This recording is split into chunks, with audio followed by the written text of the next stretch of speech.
Oke, semangat pagi Sobat Improvement. Bertemu lagi kita di PKM Konsultan Webinar Series.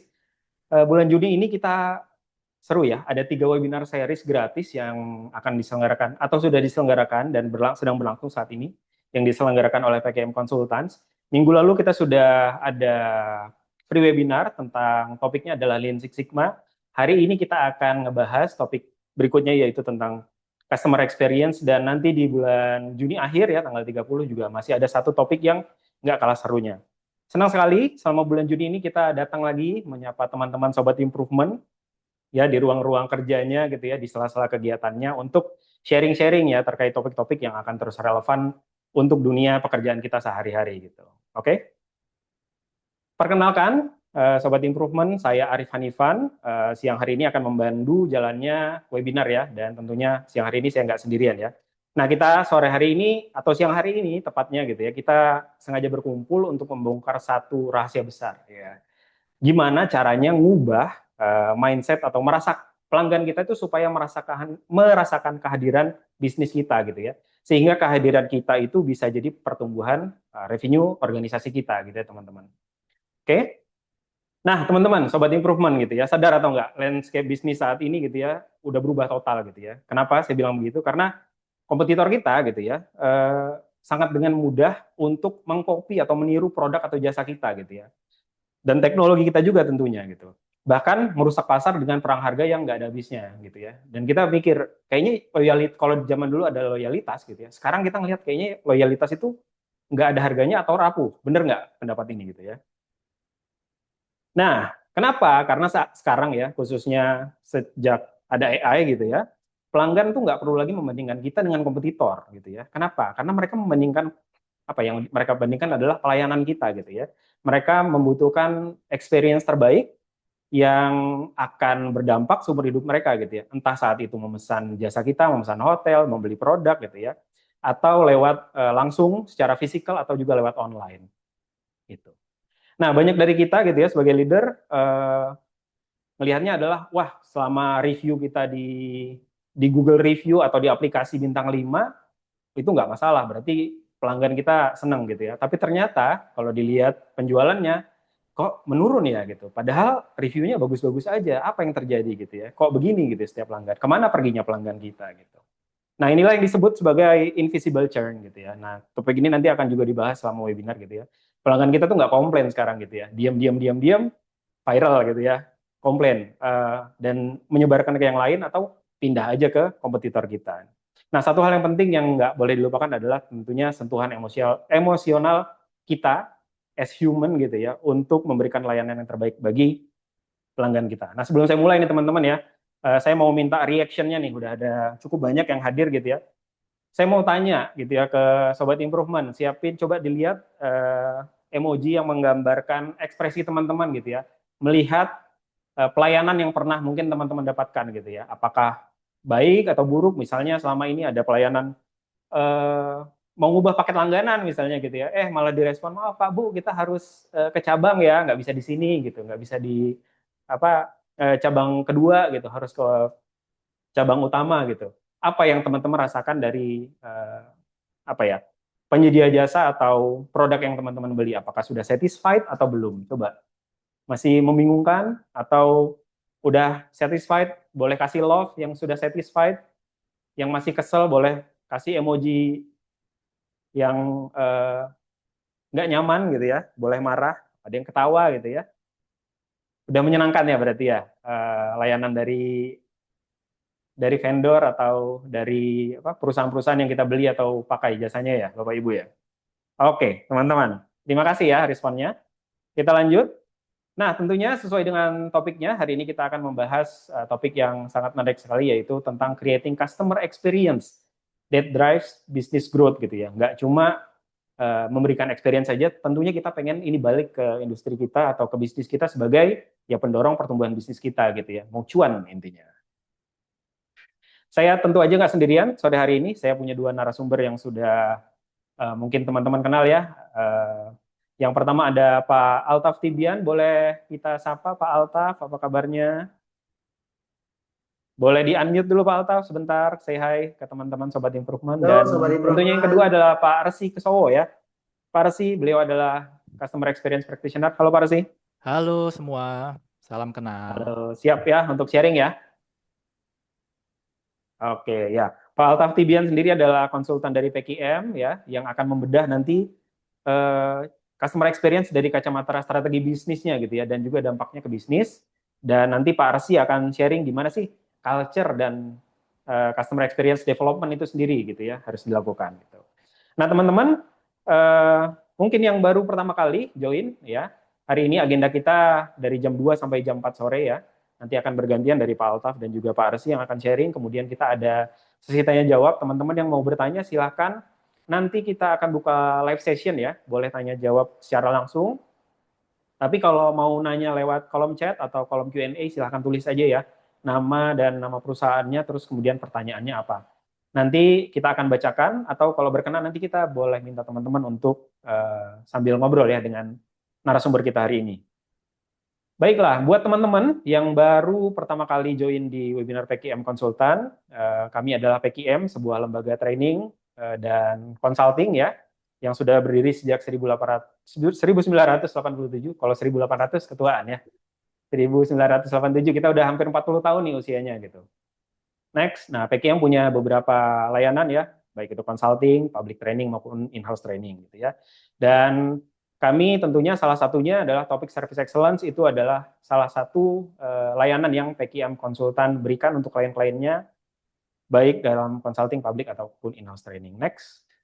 Nah, teman-teman, untuk yang join webinar hari ini, seperti biasa gitu ya, dari PKM akan kasih kejutan dan hadiah ya, buat yang udah join gitu. Nanti di akhir acara, semua peserta webinar akan bisa dapetin beberapa offering dari PKM Konsultan. Di antaranya yang pertama, kita punya topik yang relevan banget dengan topik hari ini, yaitu ada public training ya, judulnya Achieving Business Success Through Customer Experience Excellence. Nanti Pak Altaf yang akan ngajar di bulan September, masih agak lama. Nanti teman-teman kalau tertarik dan pengen belajar silabusnya, boleh minta ke kami gitu ya. Caranya cukup isi aja formulir evaluasi dan ada diskon 10% menanti untuk teman-teman. Dan yang kedua, teman-teman, seperti yang saya informasikan gitu ya, PKM Konsultan punya Customer Experience Journey Public Training Program, jadi nggak cuma CX aja, tapi ada rangkaian program selama 1 tahun. Kita punya sepanjang tahun ini ya, ada kurang lebih ada 4 topik nanti yang bisa teman-teman pilih gitu. Dan juga kita sediakan diskon spesial nih untuk peserta webinar hari ini. Caranya simple, cukup isi formulir evaluasi aja nanti. Jangan balik dulu ya. Dan yang terakhir, yang selanjutnya, teman-teman yang hadir di webinar ini, yang setelah mendengarkan sesi diskusi gitu ya, bisa dapat free consultation ya, selama 30 menit secara online bersama konsultan kami. Konsultasi ini senilai 1 juta, teman-teman dapat gratis. Silahkan nanti teman-teman yang tertarik, boleh tanya aja ke kami, atau nanti checklist aja di form evaluasi ya, saya butuh konsultasi nih dengan Pak Altaf. Nanti akan kami pilih dan akan kami hubungi teman-teman yang bisa join free consultation. Gitu. Dan terakhir teman-teman, karena di sini banyak teman-teman dari perusahaan jasa ya, PKM Konsultan juga punya sebuah acara spesial gitu ya, yang bekerja sama dengan Bank BCA. Ini juga ada teman-teman BCA ya, ada BCA Digital yang sudah daftar hari ini. Ini kita ada kerjasama dengan Bank BCA, khususnya teman-teman yang di DBKK di Pondok Indah gitu ya. Kita menyelenggarakan training selama 3 hari yang namanya Advanced Kaizen Event in Service Operation. Jadi selama 3 hari, peserta nanti akan diajak langsung datang ke BCA gitu ya, melihat gimana sih mereka menjalankan bisnisnya, terus apa yang bisa diimprove lewat Kaizen Event ini. Gitu teman-teman. Oke, ya tanpa berpanjang-panjang lagi ya dari saya, kita langsung sambut saja teman-teman sesi pertama dari Pak Altaf ya. Pak Altaf sudah siap untuk sharing? Ya, Teman-teman baik. Saya langsung share screen aja ya. sabar ya. Oke. Untuk Pak Altaf, waktu dan tempat kami persilakan. Silakan, Pak Altaf. Oke, baik. Terima kasih, Mas Ariel. Apakah screen saya sudah kelihatan, Sobat Improvement? Mudah-mudahan sudah kelihatan ya. Oke, saya mulai aja, Sobat Improvement, di siang hari ini. Mudah-mudahan semuanya dalam keadaan sehat ya. Jadi sesuai dengan topik ataupun tema yang tadi disampaikan oleh Mas Arief, untuk topik kita selama 35 menit ke depan, kita akan membahas mengenai peran strategis dari customer experience atau saya sebutnya dengan CX aja ya biar gampang di dalam bagaimana bisa mendorong pertumbuhan bisnis di perusahaan. Nah, saya mulai dengan satu pertanyaan nih, teman-teman sekalian, ya, sobat improvement sekalian. Mungkin pernah dengar gitu ya, ada satu fenomena seperti ini. Sebelumnya, mohon maaf, saya kenalan dulu ya, teman-teman ya. Kalau seandainya orang bilang tak kenal maka tak sayang, saya izin kenalan sebentar aja, ya. Nama saya Altaf Tibian, seperti yang disampaikan sama Mas Arief tadi. Jadi saya adalah salah satu konsultan di PKM Konsultan yang saat ini memang menangani topik-topik ataupun hal-hal terkait dengan customer experience maupun service excellence. Jadi kalau seandainya di perusahaan Sobat Improvement ada kebutuhan terkait bagaimana pengembangan layanan gitu ya, saya bisa jadi partner Sobat Improvement sekalian. Ya, topik-topiknya terkait apa? Customer experience, kemudian service excellence, effective complaint handling, customer relationship, dan lain sebagainya. Hal ini didukung dari pengalaman yang saya miliki. Saya bekerja di salah satu bank BUMN ya di Indonesia, itu hampir 20 tahun, mulai dari bagaimana mengelola call center, penanganan customer ya, tatap muka, via telepon, kemudian juga bagaimana membina relationship secara langsung dengan para klien, sekaligus bagaimana mengembangkan service quality di perbankan ya. Sedikit background pendidikan saya dari Universitas Indonesia ya. Kemudian saya melanjutkan ke Universitas Gajah Mada untuk bidang administrasi bisnis.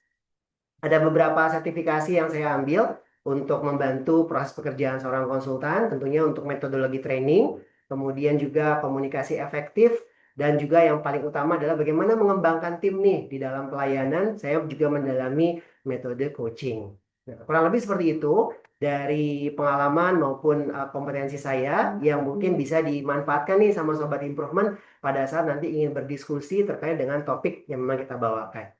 Oke, baik, saya kembali lagi. Jadi tadi kalau kita bicara mengenai peran strategis dari customer experience, mungkin Sobat Improvement pernah mendengar nih, kalau misalnya kita lihat ya secara fenomena gitu ya, ada perusahaan yang sama tapi kok mereka bisa memiliki pertumbuhan yang berbeda. Ya, kita sebutnya dengan growth paradox gitu ya. Apa sih yang menyebabkan bisa berbeda? Padahal produk maupun harga mungkin mirip-mirip. Itu yang pertama. Yang kedua juga terkait dengan KPI gitu ya. Kalau kita di orang-orang yang ada di service ataupun di layanan suka punya tuh ya KPI-nya Customer Satisfaction Index udah bagus. Kemudian Net Promoter Score-nya tinggi. Customer Effort Score-nya mungkin bagus ya dalam artian rendah gitu ya. Tapi kok tetap aja pelanggannya sedikit demi sedikit kemudian menghilang ya. Itu yang kedua, kita sebut dengan service illusion gitu ya. Kalau orang juga suka bilang namanya false comfort ya, kenyamanan yang semu. Dan yang ketiga yang terakhir adalah digital trap-nya, yaitu kita sudah ikutan nih bagaimana berubah ke digital, kita melakukan transformasi digital ya, semuanya kita coba digitalisasi. Tapi pada akhirnya investasi sudah dikeluarkan banyak, masih aja gitu ya loyalitas pelanggannya, kalau tadi Mas Arief bilang, ini kok rapuh gitu ya, tidak loyal lagi, tidak melakukan yang seharusnya dilakukan oleh loyalitas customer yang seharusnya. Nah, ketiga hal ini, ketiga fenomena ini kadang kita suka dapatkan gitu, atau bahkan kita baca, ataupun kita tahu dan lain sebagainya. Apa penyebabnya sebenarnya Sobat Improvement? Dari banyak studi gitu ya, dan dari yang saat ini kita ketahui, ternyata customer zaman sekarang gitu ya, itu membedakan ataupun membandingkan kita gitu ya, bukan cuma dari industri sejenis ataupun dari kompetitor yang memang head to head sama kita. Tapi mereka membandingkan kita itu dengan pengalaman yang mereka dapatkan. Jadi pengalamannya bisa antar industri. Bisa itu di industri hospitality gitu ya, bisa di industri retail dan lain sebagainya. Jadi kalau mereka punya pengalaman bagus di dalam interaksi mereka ataupun mereka punya pengalaman atau memori yang melekat sekali, mereka akan membandingkan itu dengan brand kita. Nah, itu tuh yang menjadi tantangan buat kita. Oke, sebelum saya lanjutkan lagi peran CX di dalam mendrive pertumbuhan bisnis, kita coba refresh lagi ya. Saya yakin Sobat Improvement di sini semuanya mungkin sudah sangat familiar dengan konteks ataupun pemahaman terkait customer experience itu sendiri. Tapi saya mau simpulkan lagi sedikit nih buat Sobat Improvement yang mungkin masih ngawang-ngawang apa itu customer experience. Pada dasarnya intinya seperti ini. Di dalam rangkaian interaksi seorang customer dengan brand atau dengan perusahaan, mereka akan mengkalkulasi ya. Mereka akan menggunakan panca inderanya mulai dari penglihatan, pendengaran gitu ya, kemudian juga penciuman, bahkan pengecapan gitu ya. dan rasa, kemudian timbul satu emosi. Jadi begitu dia dengar satu brand, itu akan ditarik semua, ya, memorinya akan keluar semua untuk kemudian dia akan mengingat ini pengalamannya positif atau negatif, sehingga membentuk satu persepsi. Sobat Improvement. Kalau persepsinya baik, akan ke bawah terus tuh, bisa sampai bertahun-tahun gitu ya. Nanti akan saya ceritakan tuh beberapa pengalaman dan contoh studi gitu ya. Tapi kalau persepsinya ataupun pengalamannya negatif, nah itu yang repot. Kita akan sulit ataupun melakukan proses mengkoreksinya lagi di sana. Nah, yang jadi masalah, Sobat Improvement, CX ini atau CX ini kalau di perusahaan biasanya itu akan dianalogikan dengan satu departemen gitu ya. Departemen apa biasanya? Customer service yang biasanya menjawab pertanyaan, yang menjawab atau menangani komplain gitu ya. Kebanyakan lebih ke sana. Kasih aja ke customer service, dia pengalamannya baik. Padahal nggak seperti itu kondisinya. Saya yakin Sobat Informan juga sudah bisa membedakan gitu ya. Kalau yang satu sifatnya reaktif, sedangkan si X itu sifatnya proaktif. Kita harus melihat dari rangkaian awal sampai dengan rangkaian akhir yang kemudian diakumulasikan menjadi satu pengalaman utuh. Oleh karena itu, sebuah miskonsepsi sebenarnya. Kalau orang bilang CX itu adalah sesuatu yang sifatnya bagian dari fungsi support, ya, fungsi pendukung saja di perusahaan. Jadi sebenarnya fenomenanya ataupun transformasi yang harus kita lakukan sudah menjadi seperti ini, Sobat Improvement. CX bukan lagi sebagai support function, tapi sebagai strategi pertumbuhan. Nah, bagaimana caranya untuk bisa menjadi strategi pertumbuhan? Tentunya kita juga mesti lihat nih realita yang ada gitu ya. Seperti apa sih yang terjadi saat ini? Kenapa banyak tadi seperti yang saya bilang ya, ada growth paradox, ada service illusion, ada digital trap gitu ya. Kita coba lihat lagi nih, bisnis realitinya seperti apa saat ini. Tadi sempat disinggung sama Mas Arief di awal ya, bahwa saat ini ekspektasi customer sudah nggak main-main karena mereka membandingkan dengan di luar industri. Mereka bisa bandingkan kita dengan siapa aja gitu ya, karena pengalaman mereka bisa subjektivitasnya tinggi sekali. Yang pertama. Yang kedua juga dari sisi loyalitasnya. Kalau orang sekarang mudah sekali gitu ya, dilirik kanan kiri, dicolek kanan kiri, kemudian langsung pindah ini potongannya lebih banyak gitu ya, harganya lebih murah, volumenya lebih besar dan lain sebagainya. Nah, itu yang harus kita jaga tentunya. Maka menjadi satu urgensi. Yang ketiga, biasanya perusahaan terjebak di dalam price wars gitu ya. Terus turun, terus kasih diskon dan lain sebagainya. Tapi kan kita nggak tahu mau sampai kapan. Sampai akhirnya kita nggak dapat BEP gitu ya. Kita justru malah akhirnya rugi hanya untuk mempertahankan seorang customer. Kemudian ada juga di era media sosial kayak sekarang, informasi positif ataupun emosi negatif dengan mudah diamplify gitu ya. Cepat sekali menyebarnya, cepat sekali bisa membuat reputasi sebuah brand kemudian hancur dalam sesaat dan lain sebagainya. Itu mesti diantisipasi dan mesti diperhatikan dengan sangat besar. Apalagi di era AI sekarang gitu ya. Kalau orang bilang udah ganti aja semuanya dengan otomasi misalnya. Semuanya gampang kok bisa dilakukan dengan AI. Tapi jangan salah, pada saat customer membutuhkan bantuan lebih, ada sesuatu yang memang tidak bisa dilakukan oleh AI ya. Harus tetap membutuhkan sentuhan yang sifatnya emosional, personal dan lain sebagainya. Dan di sanalah kemudian customer experience itu bermain. Jadi realitanya ada, urgensinya ada, sehingga kita harus ikut nih. Dalam artian harus bisa fokus juga ke sana. Menjadikan customer experience sebagai satu strategi pertumbuhan bisnis kita. Nanti kita bahas secara lebih detail ya, rekan-rekan Sobat Improvement sekalian.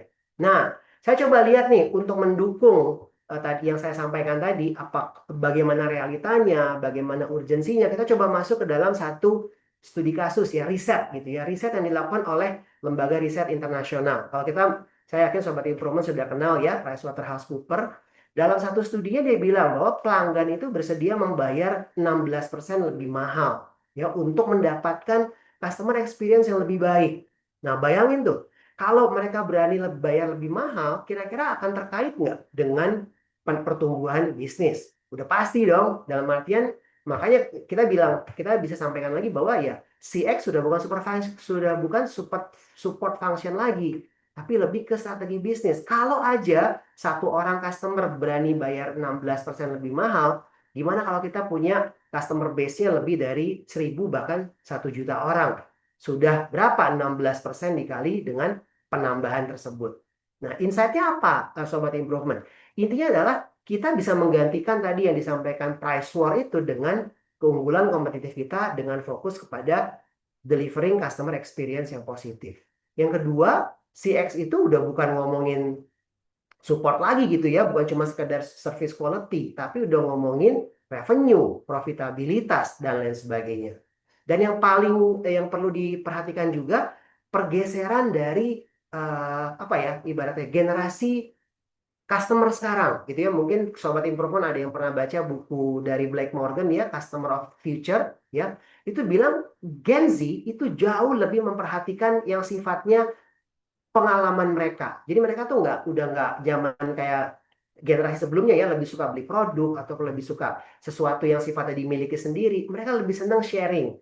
Sesuatu yang sifatnya emosional ataupun experiential gitu, mereka akan lebih senang ke sana. Bayangin kalau semuanya akan seperti itu, fokus kita kepada customer experience akan memberikan kita dampak yang sangat positif. Jadi itu financial premiumnya. Itu yang pertama. Yang kedua, studi yang dilakukan oleh Forrester, ya, lembaga riset internasional juga. Dia bilang bahwa perusahaan yang di dalam strategi bisnisnya itu memasukkan customer experience itu memiliki pertumbuhan 3,5 kali lebih besar dari sisi revenue dibandingkan kompetitor. Jadi kebayang ya, Sobat Improvement ya, kalau kita masih ngelihat CX itu ada di pojokan, ada di dalam artian proses bisnis kita paling terakhir, reaktif, kita rugi banget. Harusnya kita bisa 3,5 kali lebih bagus dibandingkan kompetitor kita gitu ya. Kalau seandainya kita mau meluangkan ataupun memfokuskan di bidang customer experience-nya. Nah, gambarannya kurang lebih demikian, rekan-rekan Sobat Improvement. Jadi penting sekali sebenarnya CX ini, baik dari sisi bisnis reality, urgensi maupun studi kasus, studi riset yang sudah dilakukan. Nah, seandainya nih, misalnya dari Sobat Improvement bilang, iya sulit sih memang, kayaknya belum saatnya nih kita melakukan ataupun fokus ke CX. Ya nggak apa-apa gitu ya. Cuma mohon nanti bisa diperhatikan nih, ini ada dampak negatif gitu ya yang akan dirasakan di kemudian hari. Kalau orang bilang di gunung es yang kelihatan cuma depannya gitu ya, kenapa kok saya nggak mau fokus kepada CX ini gitu ya? Karena saat ini kita lihat dari hasil riset survei gitu ya udah bagus, kemudian jumlah komplain bisa dibilang juga nggak ada misalnya ya, kemudian juga bisnis proses kita ininya KPI-nya sudah bagus gitu. Padahal seperti tadi juga disampaikan di pembukaan, kita nggak pernah tahu ataupun kita mungkin tidak menyadarinya bahwa secara perlahan-lahan gitu ya, mungkin customer kita yang sebelumnya melakukan repeat ya, yang kembali lagi menggunakan jasa kita, pelan-pelan udah meninggalkan kita. Itu disebut dengan invisible churn-nya. Yang kedua juga dari sisi bisnis impact-nya ya, kita yang tadinya dapetin referral misalnya ya, kemudian kita bisa meretain customer kita, itu udah nggak terjadi lagi. Kapan terakhir kali kita melihat itu di dalam proses monitoring kita gitu misalnya ya. Nah, itu kadang-kadang yang tidak disadari. Karena ini semuanya terjadi, kita juga kadang suka tidak melihat terjadinya ada peningkatan biaya gitu ya. Karena kita harus melakukan service recovery, karena terlalu banyak masalah misalnya. Meskipun ini bertolak belakang gitu ya dengan apa yang terlihat, tapi ini bisa jadi satu hal yang kemudian harus kita hadapi kalau seandainya kita tidak mau fokus kepada pengalaman positif. Nah, ini disebut dengan KPI blind spot-nya ya. Terlihatnya normal, baik, tapi ternyata di bawah permukaan itu banyak yang bertolak belakang. Nah, ini yang harus disiapkan ya, Sobat Improvement sekalian, yang harus kita hadapi juga. Lebih baik kita antisipasi dibanding nanti kita bersikap reaktif, akan lebih sulit untuk memperbaikinya. Oke, sekarang saya mau sharing sedikit nih pengalaman kami dari PKM gitu ya. Bagaimana sih beberapa klien yang pernah kami bantu gitu ya pada saat mereka mulai memperhatikan customer experience dan kemudian mereka mendapatkan hasilnya ya. Jadi saya tidak menyebutkan brandnya, Sobat Improvement, hanya industrinya aja. Salah satu klien kami di layanan perbankan dulu pernah punya masalah terkait dengan kekurangan dari customernya gitu ya. Akar masalahnya adalah pada saat kita diskusi, kita berdialog, ternyata bukan masalah yang sifatnya kelihatan, kecepatan, solusi, dan lain sebagainya. Tapi dari sisi ketidakpastian. Kita coba gali apa sih masalah, contohnya misalnya ada komplain gitu ya. Seperti apa progresnya saat ini? Ya Pak, masih kita proses dan lain sebagainya. Padahal customer nggak mau tuh dapat informasi yang ngawang-ngawang aja gitu ya. Mereka butuh kepastian, mereka butuh bagaimana, kapan gitu. Jadi certainty itu adalah salah satu yang mempengaruhi experience Sobat Improvement. Oleh karena itu akhirnya pada saat setelah kita bantu gitu ya, beberapa kali kita coba diskusi bagaimana mendesain ulang nih proses friksinya ya, gesekannya, sehingga nanti customer kemudian bisa merasa lebih certain, lebih pasti, lebih merasa aman atau nyaman dengan informasi yang kita sampaikan. Hasil akhirnya setelah beberapa bulan kita tanyakan gitu ya, kita diskusi, ternyata ya mulai terjadi peningkatan dari sisi customer churn-nya. Gambarannya gitu. Itu di industri perbankan. Salah satu lagi ada industri kesehatan gitu ya, healthcare ya. Di sini kita coba lihat terkadang orang suka melihat apa yang kelihatan, misalnya contoh ya, nggak ada antrian dan lain sebagainya. Tapi kok ternyata kita tidak bisa meretain mereka, gitu ya, tidak bisa mendapatkan referral. Ternyata begitu kita gali akar masalahnya bukan dari sisi apa yang kelihatan, tapi dari sisi emosionalnya. Contoh pada saat pasien masuk ke dalam ruang tindakan, gitu ya, bagaimana seorang suster ataupun seorang dokter bisa memberikan kepastian sehingga membuat emosi positif. Nah, yang kami rekomendasikan adalah bagaimana mendesain ulang ya momen-momen di dalam rangkaian customer journey tersebut sehingga pada akhirnya bisa membuat emosi itu menjadi positif dan hasil akhirnya terjadi peningkatan retensi. Nah, itu adalah salah satu contoh gitu ya yang pernah kami bantu Sobat Improvement di dalam bagaimana CX itu bisa mendrive pertumbuhan bisnis di perusahaan.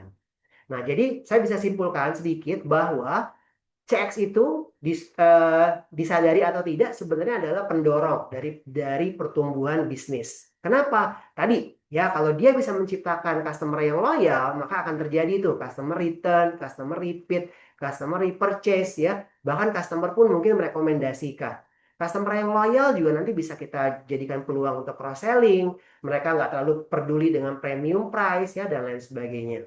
Oleh karena itu arah ataupun fokus kita harus kita ubah nih dari yang tadinya sifatnya lebih ke transaksional ya, loyaltinya hanya bersifat transaksional, dikasih diskon, dikasih gimmick, tapi ke relasi yang lebih bersifat emosional. Karena itulah yang akan lebih long lasting.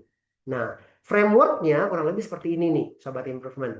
Jadi, kalau kita bisa ciptakan atau kita bisa deliver CX yang positif, kita bisa create loyal customer. Kalau kita bisa create loyal customer, mereka akan stay dengan kita untuk jangka waktu yang lama. Kalau mereka dan mereka stay dengan kita sebagai loyal customer, udah pasti ya. Mereka return, mereka repeat, mereka repurchase, mereka recommend, secara otomatis growth-nya akan meningkat nggak? Udah pasti, gitu ya. Jadi kalau misalnya kita bedah ataupun secara lebih detail, customer retention akan menjadi advokatnya kita ya, atau ambassador. Mereka akan mereferral kita. Karena mereferral, kita nggak perlu keluar biaya marketing, promosi terlalu banyak. Kita udah punya ambasador yang secara gratis mau mereferensikan kita kan kepada kenalannya, kawan-kawannya, atau bahkan diamplify gitu ya menggunakan media sosial, udah datang tuh nanti. Ya, itu semuanya berkat dari CX ya. Dan ada dua hal lagi nih, Sobat Improvement yang tidak kalah penting. Customer lifetime value, yaitu potensi pendapatan yang akan kita peroleh dari seorang customer dan orang-orang yang akan diajak selama masa produktifnya. Itu adalah dampak positif juga dari CX yang bisa kita kasih kepada customer. Dan tentunya employee kita ya, kalau mereka sehari-harinya merasa nyaman karena nggak terlalu banyak beban yang harus dilakukan untuk mengatasi masalah, kemudian banyak tertekan karena banyak problem, secara motivasi, engagement-nya pun akan meningkat.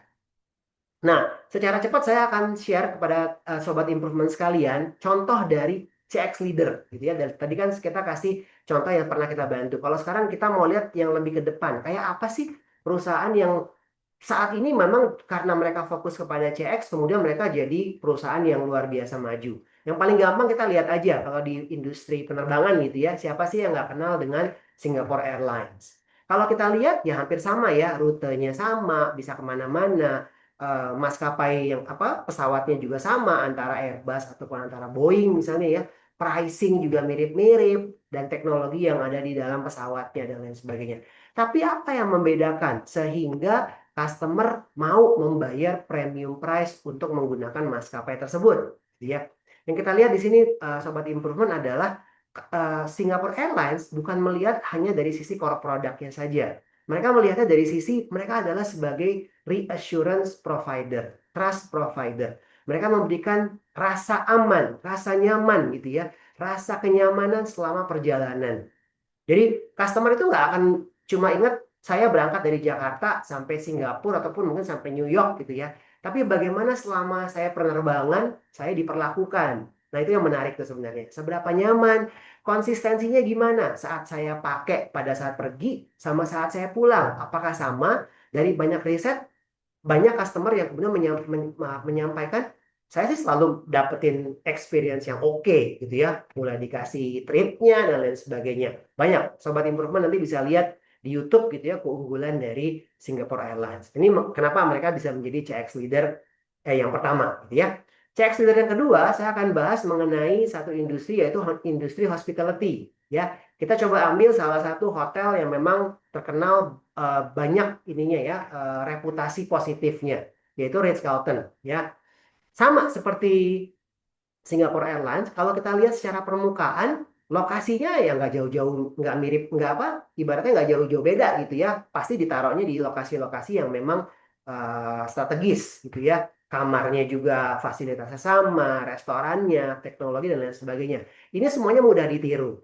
Nah, apa yang membedakan mereka sehingga para customer ya, kalau orang bilang, orang kalau udah nginep di Ritz-Carlton, kalau memang kelasnya di sana, mereka nggak akan pilih hotel yang lain karena mereka merasa nyaman. Ternyata Sobat Improvement ada insight-nya ya, yang mungkin nggak akan dirasakan kalau orang belum nyobain. Intinya gini, mereka itu untuk menciptakan pengalaman yang positif gitu ya, mereka memperlakukan customernya dengan cara yang sangat personal. Penghargaannya beda, kenyamanannya beda gitu ya. Intinya adalah mereka dijadikan sebagai orang yang sangat apa ya, ibaratnya diprioritaskan. Itu yang membuat akhirnya para customer yang memang dalam hal ini adalah orang-orang yang memiliki kemampuan tinggi gitu ya, mereka akan merasa perlakuannya berbeda, dan itu adalah experience yang kemudian mereka akan kembali lagi dan kembali lagi. Nah, apa yang bisa kita ambil dari dua CX leader ini, Sobat Improvement sekalian? Sebenarnya ada dua persamaan ya, kalau kita nanti bisa lihat sama-sama. Mereka sama-sama obses terhadap customernya. Mereka akan berusaha fokus pada ekspektasinya, bagaimana bisa mendeliver ekspektasi tersebut atau bahkan melampauinya. Kemudian yang kedua adalah dari sisi konsistensinya, bagaimana bisa menjaga konsistensi di setiap kali berinteraksi. Itu penting ya. Kalau orang bilang dulu customer is king, kalau sekarang konsistensi is king, gitu ya, Sobat Informan. Kemudian bagaimana mereka mendesain emosionalnya. Bagaimana mulai dari pertemuan pertama, bagaimana komunikasi, bagaimana mendesain kenyamanan dan lain sebagainya, itu dipikirin banget. Dan tentunya tidak kalah penting adalah mengempower para service providernya. Ya, saat saya berinteraksi, kalau ada yang dirasa kurang, bagaimana saya bisa memutuskan secara cepat. Itu biasanya kita bisa temui itu. Salah satunya yang paling terlihat banget itu di Ritz-Carlton gitu ya. Mereka diberikan empowerment untuk melakukan service recovery. Dan ini tentunya adalah bagian dari customer experience yang luar biasa. Oke, ya, itu gambaran dari sharing mengenai success story beberapa CX leader, ya.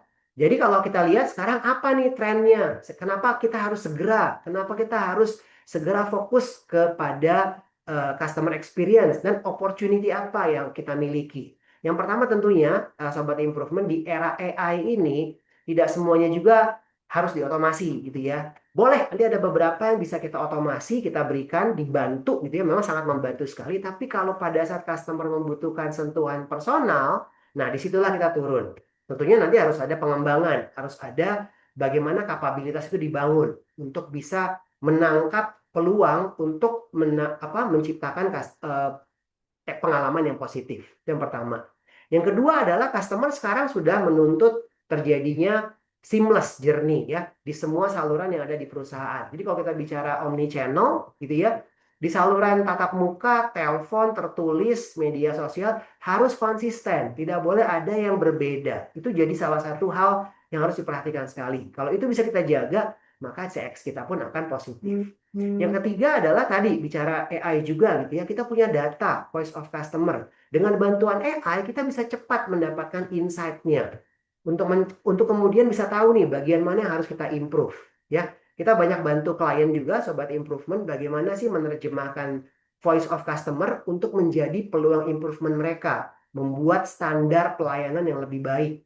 Nah, itu adalah salah satu bentuk dari upaya meningkatkan customer experience. Dan tentunya nih yang terakhir nih yang tidak boleh dilupakan adalah employee kita sendiri ya, frontline kita gitu ya, ataupun customer facing employee kita sebagai CX engine. Bikin mereka happy gitu ya, bikin mereka termotivasi, bersemangat. Di internalnya kayak apa? Bagaimana jam kerjanya, bagaimana rekognisinya, rewards-nya. Karena kalau mereka nggak termotivasi, CX yang udah dijaga dari hulu begitu sampai ke hilir kemudian berantakan gitu kan ya, sayang sekali.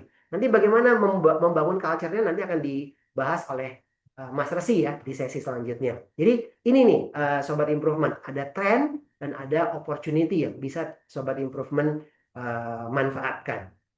Nah, satu hal yang tidak boleh kita lupakan adalah pada dasarnya saya yakin banyak perusahaan yang sudah berusaha ataupun sudah memulai langkahnya melakukan inisiatif ataupun transformasi CX. Tapi dalam banyak kesempatan kami kadang juga sudah suka mendengar ya, ada beberapa klien kami yang menyampaikan kok kayaknya nggak jalan nih, kok nggak sukses nih, ataupun mungkin nggak bisa berjalan dalam jangka waktu panjang.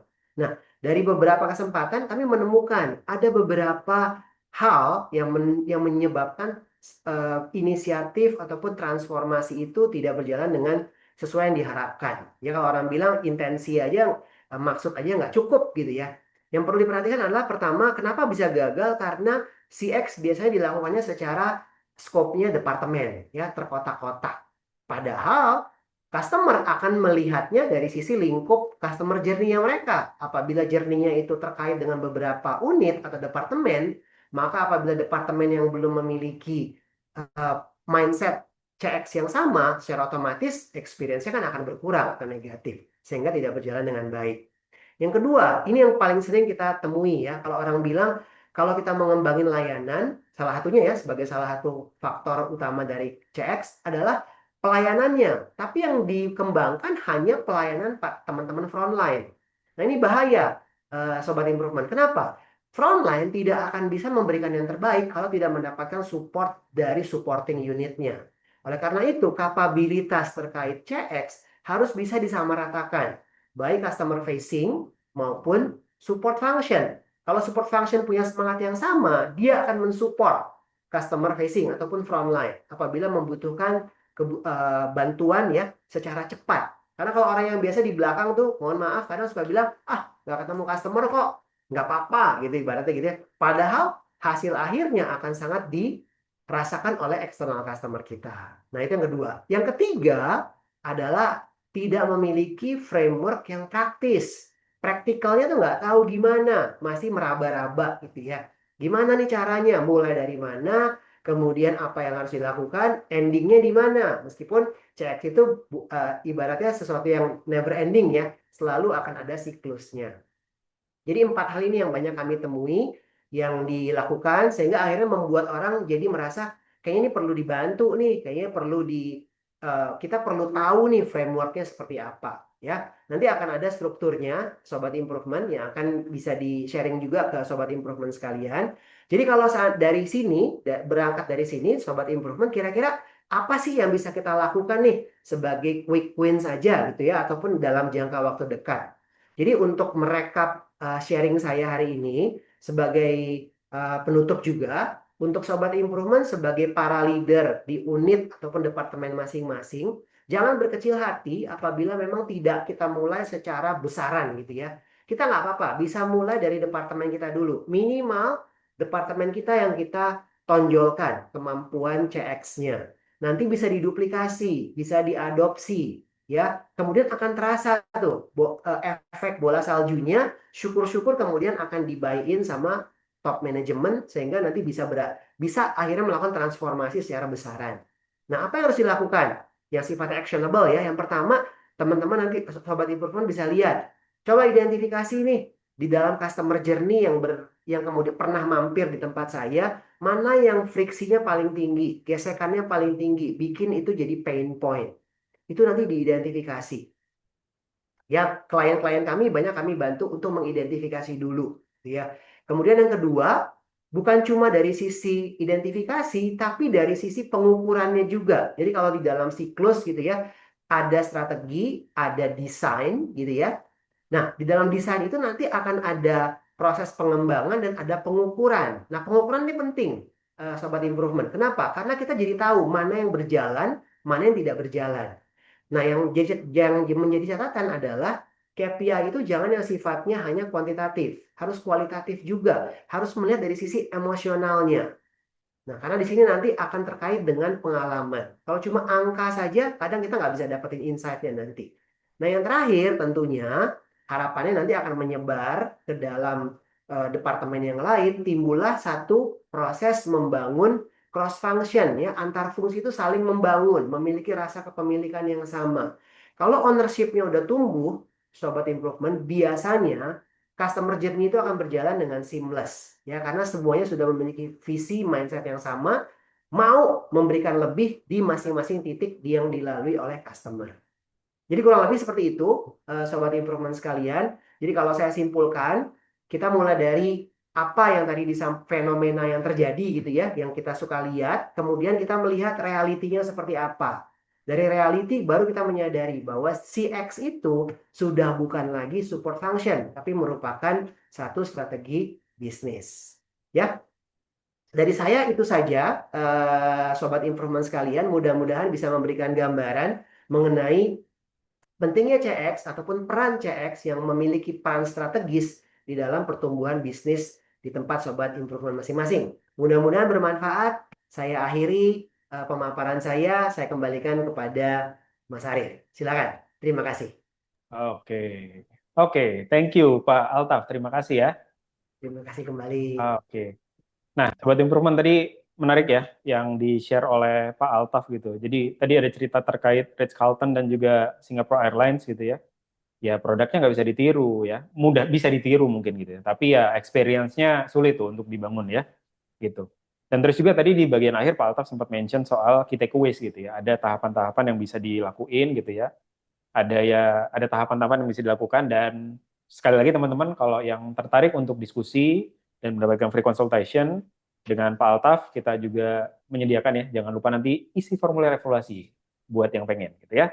Oke, next. Terus pertanyaannya gimana next-nya? Cara eksekusinya gimana? Nah, kita pengen dengar nih dari praktisinya ya, Pak Resi ya.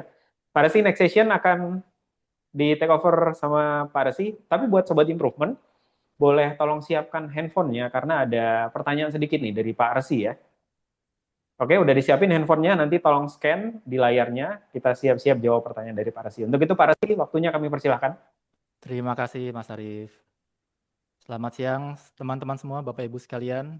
Panas-panas gini Jakarta, enaknya memang ngobrol-ngobrol ya. Lebih enak lagi kalau ada manfaatnya dan semoga pertemuan kita setengah jam ini bisa memberikan manfaat yang terbesar-besarnya, khususnya buat teman-teman yang sedang bekerja sebagai garis depan dalam menangani loyalitas pelanggannya. Sekarang saya persilahkan Mas Arif, langsung aja. Ya. Pak Resi Untuk boleh dideketin lagi mikrofonnya, kecil sekali. ada Oke. sedikit gangguan teknis, jadi Oke, saya ngobrol sambil pegang-pegang mikrofon. Iya. Boleh Teman-teman semua, boleh jelas dibantu ya share screen-nya buat teman-teman boleh. nanti bisa interaktif ya. Teman-teman semua, untuk menyamakan sudut pandang, ini ada pertanyaan sederhana. Silahkan dipilih Ya, dari 4 caranya betul. pilihan. Caranya teman-teman nanti masuk ke menti.com atau scan aja QR di layar device-nya masing-masing ya. Saya juga mau ikutan deh. Ini pertanyaannya beda-beda tipis, beti-beti. Sehingga kita mau ngeliat aja mayoritas di sini lebih pilih yang mana. Perbedaan paling mendasar antara CS dengan CX. Nanti jawabannya ada di materi saya. Kita lihat dulu. Sudah lumayan nih cepat, 37, 38. Oke, boleh. Oke, Nah, sudah udah mulai banyak ya muncul. yang isi.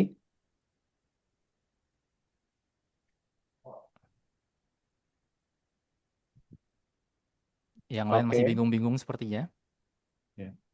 Kayaknya sama semua Pak Resi Sama jawabannya, ya? benar Oh, semua. oke, oke. Oh, mayoritas di yang D berarti ya?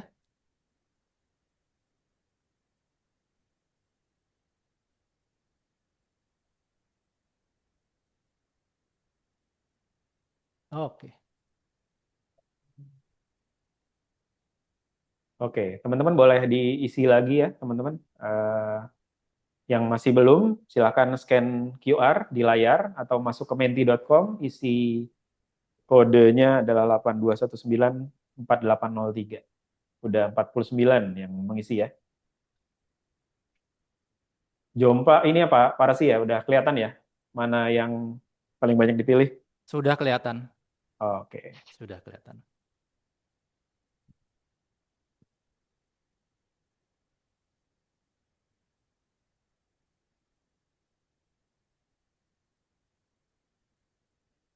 Jawabannya tidak seperti dugaan saya ternyata. Oh gitu. Pada sih pilih yang mana kira-kira awalnya tadi? Awalnya saya pikir nomor yang A itu yang banyak. CS adalah bagian dari CX gitu ya? Iya, ternyata paling sedikit. Karena kan banyak kan diajarnya tentang CS dan CX itu begitu hubungannya. Betul, oke. Atau Ternyata karena jawabannya paling panjang tuh kayaknya ini yang iya, benar. Ini seperti nggak ada benar dan salah ya waktu Sobat kita Improvement. sekolah dulu, kalau pilihan ganda bingung, pilih jawaban paling panjang. Oke. Kelihatan ya polanya ya udah ya. Sudah kelihatan, sudah kelihatan. Pada sih ya. Oke. Oke, sedikit lagi.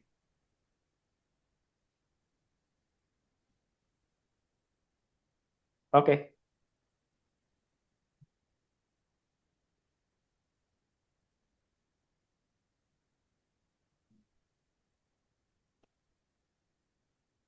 Oke, Pak Resi, silakan. Boleh Ya, di terima komentar kasih. ini. Atau mau langsung ke slide presentasinya? Langsung saja sudah kelihatan kan? Jelas sekali ini. Oke, baik. Kita stop ya share-nya, Ya, Mas Nova. terima kasih Mas Arif. Jangan lupa Pak, dideketin mikrofonnya ya. Oke, terima kasih, terima kasih. Saya share screen dulu.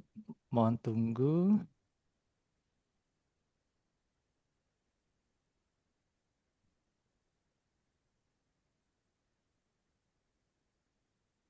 Iya, iya.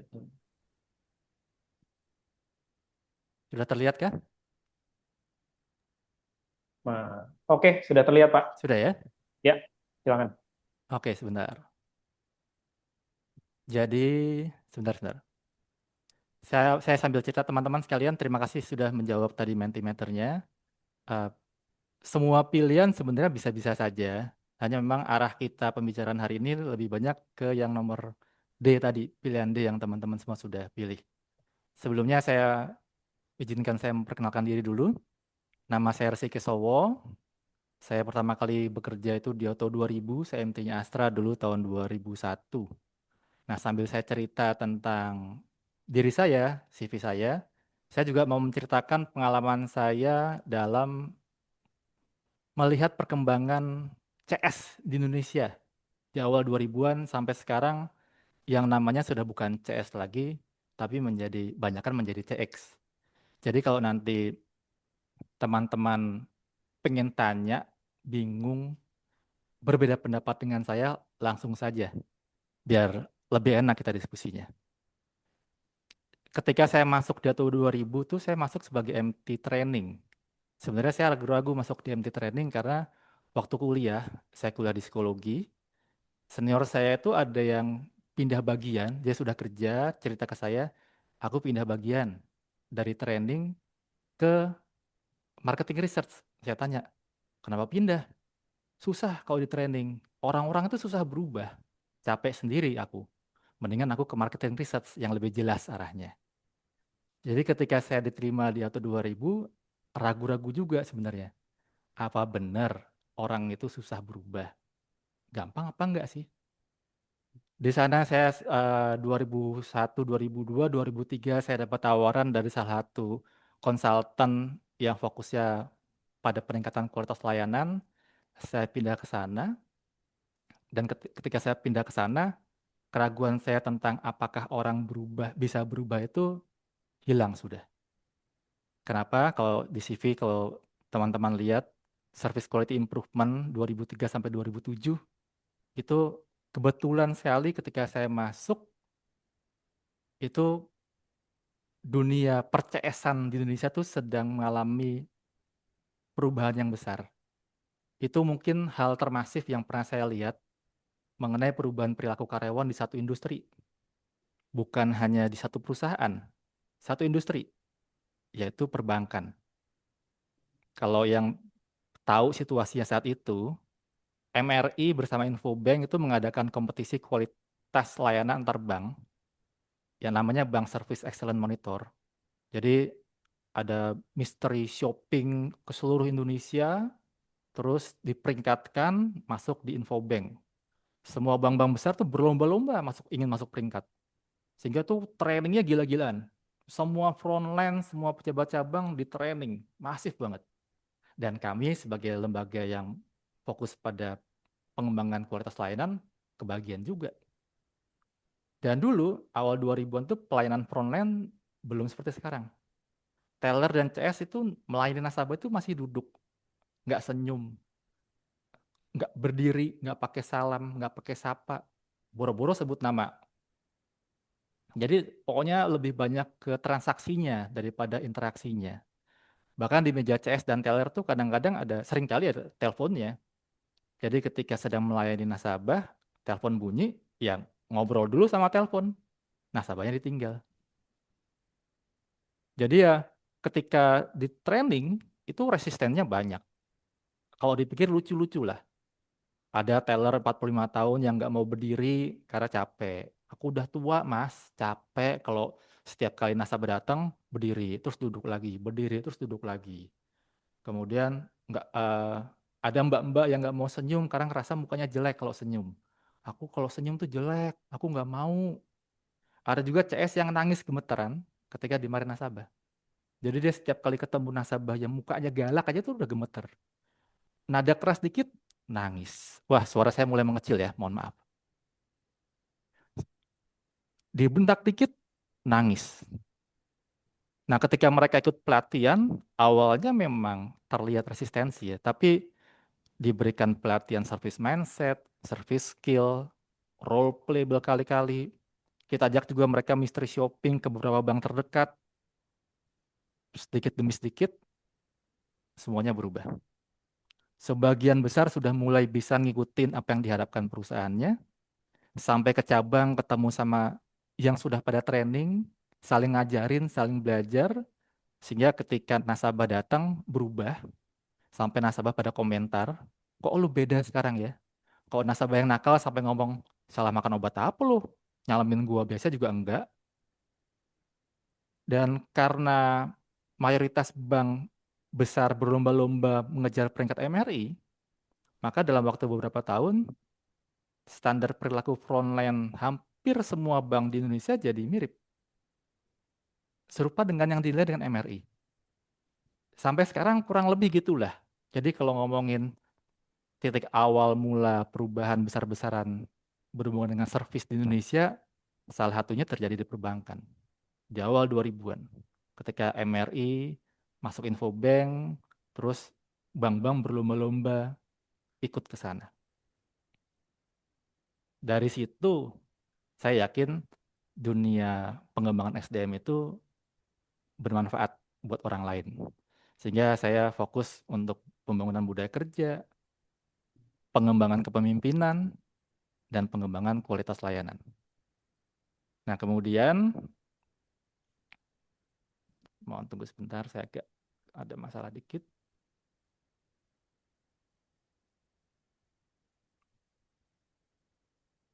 Kemudian, di tahun 2003, ketika saya bergabung dengan konsultan itu, eh, saya menemukan sebuah buku yang buat saya menarik. Bukunya judulnya The Experience Economy. Buku ini bicara tentang bagaimana zaman itu udah nggak cukup lagi kalau service, butuh experience difokuskan. Ini pengarangnya ini menulis buku tahun 99. Mereka juga yang pertama kali mempopulerkan istilah experience dalam konteks pelayanan pelanggan.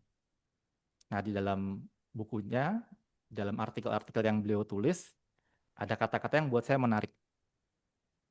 Dia bilang gini, mohon maaf ini bahasa Inggris karena kalau di Indonesia kan agak gak enak bacanya. Beliau bilang gini, service adalah tentang time well saved, penghematan waktu, semakin cepat pelayanan, semakin baik. Jadi service itu tentang efisiensi. Ya sebenarnya nggak cuma waktu ya, energi, biaya, secepat mungkin, semudah mungkin, semurah mungkin.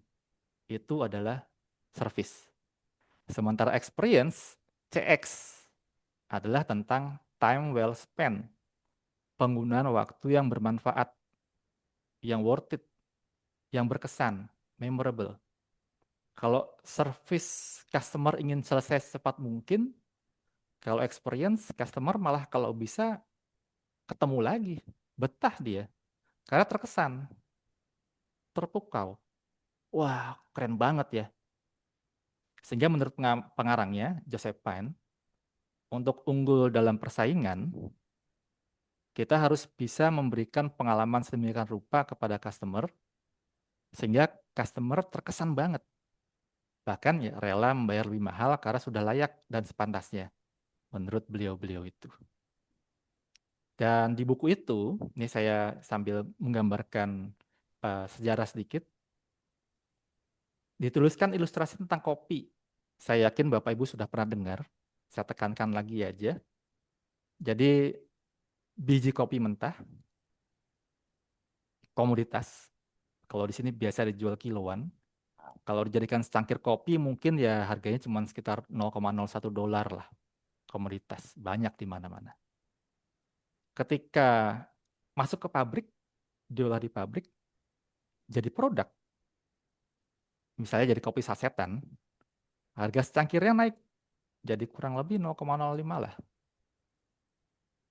Kualitasnya sama, banyak di mana-mana, lebih menguntungkan daripada komoditas. Nah, ketika disajikan di warung, atau di Starling, Starbucks keliling, atau kalau zaman sekarang mungkin kopi keliling yang pakai sepeda listrik itu ya, nggak perlu sebut merek kan, udah tau lah yang warna merah itu ya, tulisannya merah. Dengan beragam pilihan, mau pahit, gula sedikit atau enggak, tambah susu, tambah krim dan lain-lain, jadilah servis. Harganya jadi sekitar $0,5. Nah, ketika masuk ke kafe, masuk ke restoran, harganya jadi jauh lebih mahal. Apa ada yang mau beli? Ada. Beberapa mungkin terpaksa karena diajak meeting. Aduh, terpaksa deh. Keluar duit banyak buat beli kopi yang harganya yang rasanya mirip-mirip sama kopi di warung. Tapi gimana lagi? Tapi apa ada yang beli terus-menerus? Banyak juga. Karena buat mereka yang dibeli bukan hanya kopinya, tapi suasananya, experience-nya. Nah, pertanyaannya adalah, kalau semua kafe memberikan suasana experience yang nyaman, lalu daya saingnya di mana? Bedanya apa? Karena kalau semuanya serba nyaman, serba enak, ke mall misalkan, banyak kafe, mirip semua. Terus pembedanya di mana? Ini yang kita akan jawab dalam diskusi kita sekarang, tapi sebelumnya kita balik lagi dulu ke biji kopi sebentar. Jadi menurut Joseph Pine, ketika mayoritas penduduk masih bertani, beternak, hidup mereka tuh tergantung dari hasil bumi, komoditas bahan mentah. Disebutnya agrarian ekonomi. Nah, kalau ada yang mau tanya silakan ya. Kemudian, ketika mesin mulai banyak diciptakan, muncul banyak pabrik. Sebentar. Ketika mesin mulai diciptakan, muncul banyak pabrik. Sanggup mengolah bahan mentah menjadi beragam produk dengan kualitas yang seragam. Karena semakin banyak pabriknya, muncullah yang disebut industrial economy. Ini kalau kita dengar revolusi industri ya, ini kurang lebih. Munculnya banyak pabrik, sehingga populasi orang-orang yang dapat penghasilan dari pabrik lebih banyak daripada yang dari bertani. Tapi kemudian ketika muncul banyak pesaing yang mirip-mirip, produknya mulai sama banyak sekali, kemudian produsen-produsen mulai menambahkan aspek layanan pada produknya agar unggul dalam persaingan. Dikasih garansi, dikasih after sales, ada kontak center, ada layanan spare part, ditambah semakin berkembang industri jasa, masuklah era berikutnya, era service ekonomi. Era service ekonomi, di mana pemberi jasa berlomba-lomba untuk memberikan layanan yang setepat mungkin, secepat mungkin, senyaman mungkin bagi pelanggan. Setepat mungkin, secepat mungkin, senyaman mungkin. Bukankah itu berarti CX kalau zaman sekarang ya? Cepat, tepat, nyaman. Ini bukan experience. Experience awalnya memang berkesan. Ketika pertama kali customer dapat pengalaman yang cepat, tepat, nyaman, ya pasti berkesan pengalamannya. Apalagi kalau dibandingkan kompetitor, kita yang paling tepat, paling cepat, paling nyaman, ya pasti mereka akan pilih kita. Tapi lama-lama ditiru juga pasti sama kompetitor. Dan lama-lama bosen juga konsumennya sama kita, karena sudah sering ngalamin, sudah biasa, sudah tidak memorable lagi. Jadi, experience bertujuan untuk meninggalkan kesan yang kuat dalam diri pelanggan, sehingga pelanggan merasa worth it, layak, sepadan yang harganya. Bahkan kalau mungkin, kalau bisa ada dampak yang besar dalam hidupnya. Ini tahap berikutnya, transformation, impactful. Saya misalkan badan saya gemuk, pengen langsing nggak bisa-bisa, ikut fitness tertentu sama personal coach, terus bisa jadi hidup lebih sehat misalkan. Berimpact, impactful, changing life. Itu kita masukkan ke experience lah. Untuk itu perlu kejutan, perlu faktor, perlu kehadiran kita di momen-momen penting pelanggan, perlu sesuatu yang personal, yang meninggalkan kesan mendalam. Nah, sehingga secara umum biasanya service, experience, dan transformation ini jadi satu bagian yang nggak terpisahkan ya. Kalau mau dipisahkan dari sisi pricing, VIP dengan reguler, bisa-bisa aja. Tapi kalau dalam konteks persaingan, ya mungkin lebih ke bagaimana membuat customer lebih cenderung milih kita dibandingkan ke kompetitor. Perlu diberikan experience yang menarik, yang luar biasa, yang berkesan. Sudah tahu semua lah apa aja.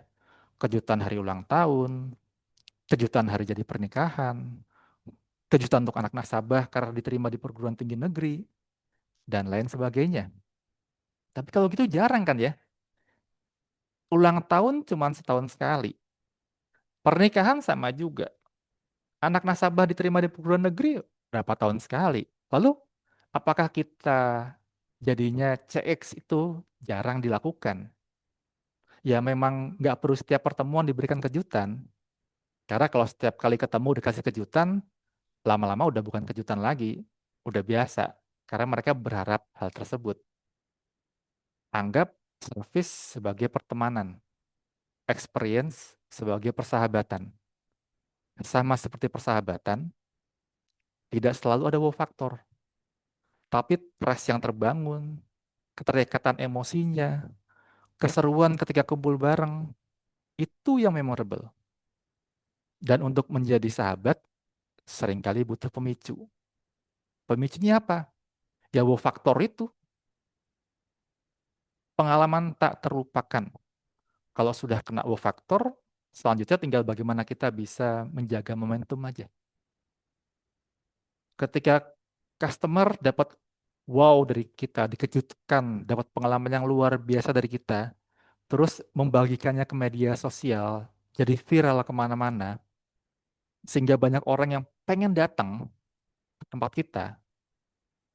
Pertanyaannya adalah, apakah terus kita perlu memberikan wow faktor juga kepada mereka yang baru datang? Ya nggak harus. Karena kan baru datang. Impresi yang diberikan kalau bisa langsung bagus sekali, oke. Tapi minimal servisnya berjalan dengan baik, efisien, safe. Safe itu maksudnya aman secara emosional, aman secara keuangan maksudnya juga. Tepatnya itu harus ada.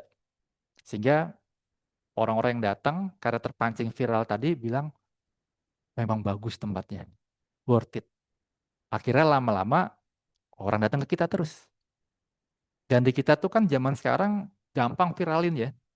Kalau di perusahaan yang paling sering kedengeran dulu itu ketika masih ada Twitter itu, yang viral tuh satpamnya Bank BCA. Terkenal baik di mana-mana. Itu juga membantu brandingnya BCA jadinya, secara umum.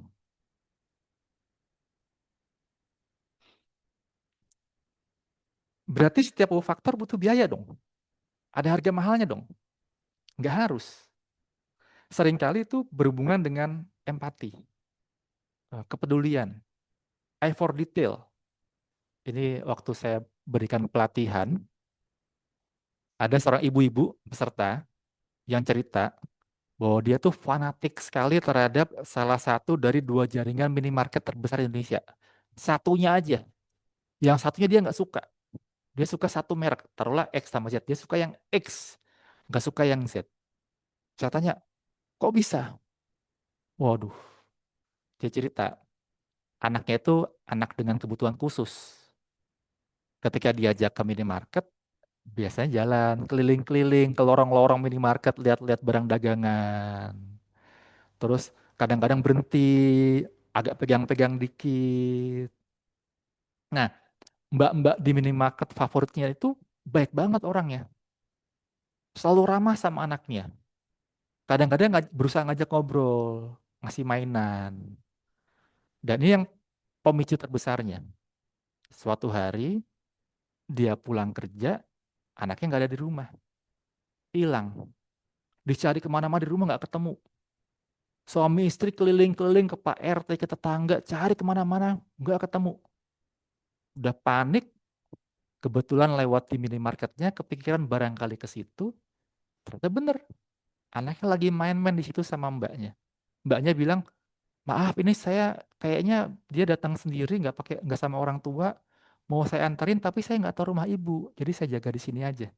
Wah, sambil nangis-nangis sambil terima kasih si ibunya itu. Terus saya tanya, terus kenapa nggak suka sama minimarket tetangga? Dia bilang, karena pernah waktu anak saya main ke minimarket tetangga, cuman lihat-lihat dikit aja dimarahin. Waduh, sakit hati saya.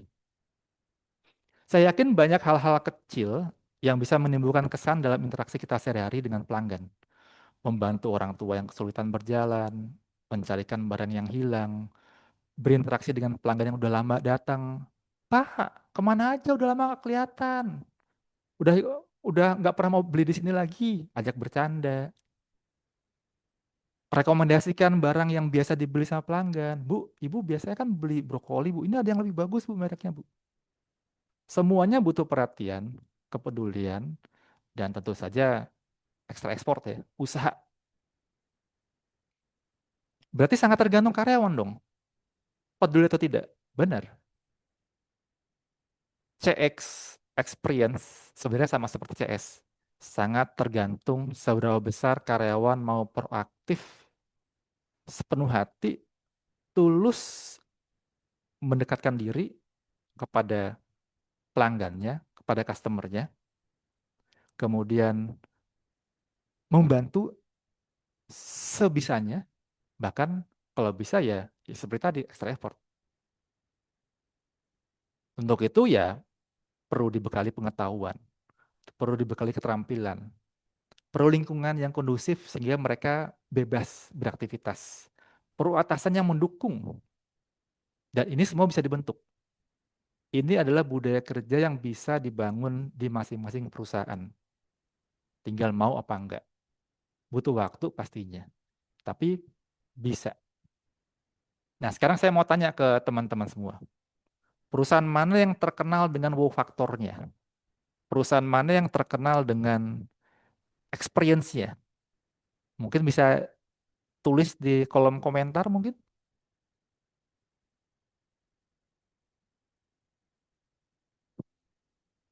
Di kolom chat atau gimana, Mas Arif?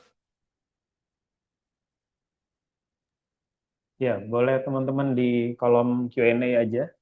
Kolom Q&A? Chat eh, chat kita nggak open. Oh, chat nggak open. Oke, oke. Wah, ini juga ada yang udah nanya nih. Oke. Oh, ada yang nanya. Boleh, boleh. Mau nanya dulu atau lanjut Boleh aja tuh? nanya Mas? dulu sambil teman-teman yang lain mengisi tadi. Oh, ini pada yang jawab, ada BCA nih yang Oh, jawab. BCA pasti. Teman lama saya dengan BCA. Ada Scroll lagi, pertanyaan tadi? udah lagi tuh. Vivo handphone. Oh, ini pengguna Vivo pasti itu yang ngomong gitu. Vivo lumayan ininya, Vivo. servisnya sekarang ya, Ya, makin bagus. makin bagus. Ada lagi teman-teman. Tadi ada pertanyaan, Pak. Dari boleh ke atas, Mas Novel. Dari ibu ya, mungkin ibu atau bapak, Cipta Dwi Utama. Yang paling atas lagi. Ada pertanyaan begini, saya salah satu bagian dari service quality retail. Menurut Pak Arsi, melihat fenomena industri retail di Indonesia, ada saran perbaikan yang perlu dilakukan baik dari cara yang lama dan metode baru. Oke, terima kasih Bu. Siapa tadi, maaf? Bu Cipta ya. Bu Cipta atau Pak Cipta ya? Iya. Oke, terima kasih. Dari Sebelum kita, Alfamart. gimana? Iya, dari Alfamart, Pak Oh, Cipta. dari Alfamart. Oh, retail Alfamart. Oke. Yang saya contohkan tadi, karena ada Alfamart di sini, ya saya sebutan brand aja ya. Yang saya tadi cerita, salah satu peserta saya yang fanatik banget sama salah satu merek, merek yang difanatikin ya Alfamartnya itu. Jadi kalau ditanya bagaimana mengimprove, personal touch-nya sekali lagi.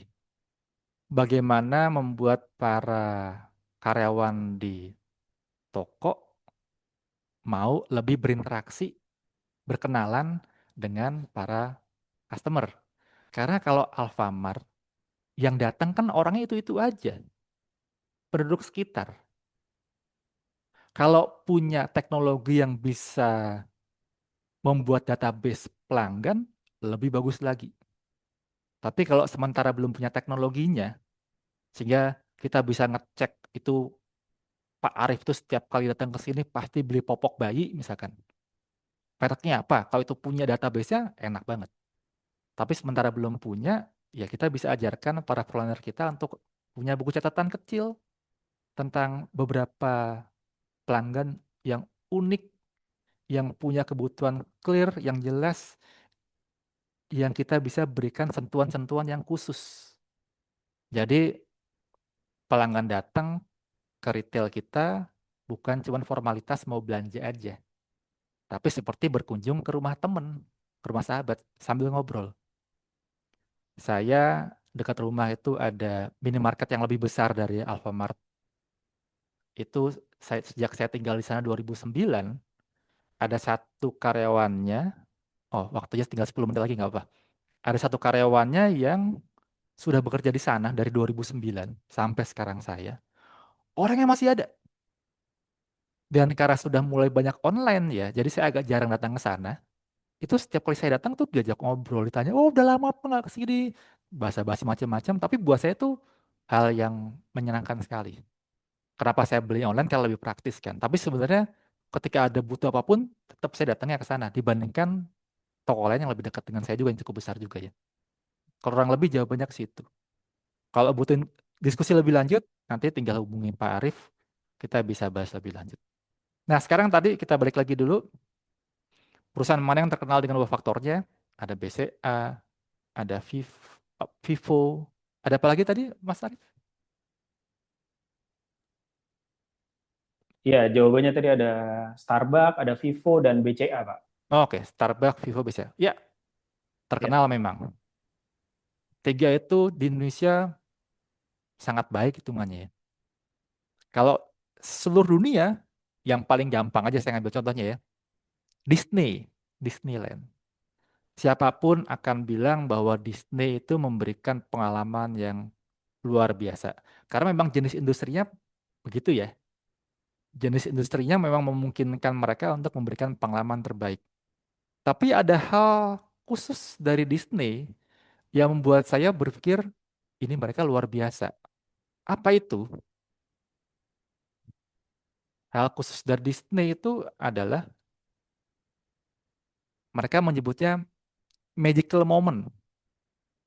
Istilah di Disney bilangnya magical moment. Magical moment itu adalah eh,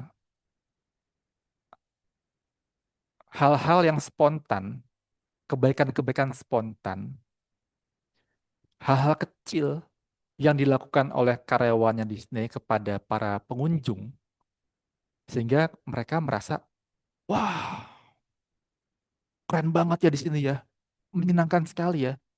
Hal-halnya kadang-kadang nggak besar-besar amat.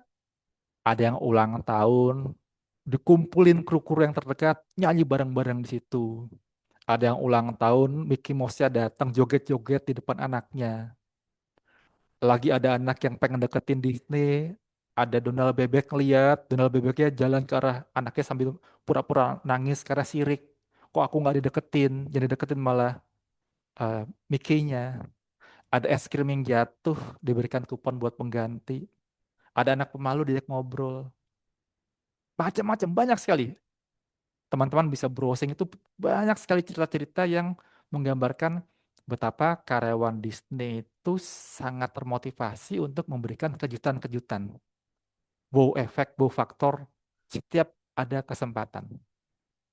Dan yang menariknya itu semua adalah tidak dipersiapkan, tidak diduga-duga. Jadi kalau ada anak datang, Mickey, aku lagi ulang tahun. Belum tentu dinyanyiin sama Mickey-nya.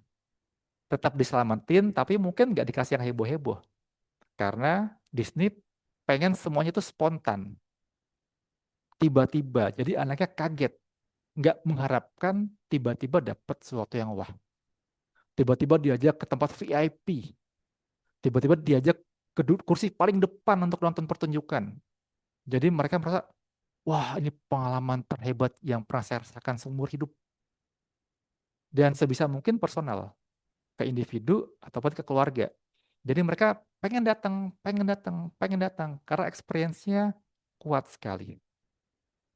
Jadi sekali lagi, kita semua bisa membekali perusahaan kita dengan teknologi secanggih-canggihnya, tapi kalau human touch-nya nggak dapet, ya nggak ada bedanya. Saya tanya ke istri saya biasa manggil istri saya Rea. Rea, kamu kalau online shopping itu favoritnya yang mana? Sebutlah dia satu merek.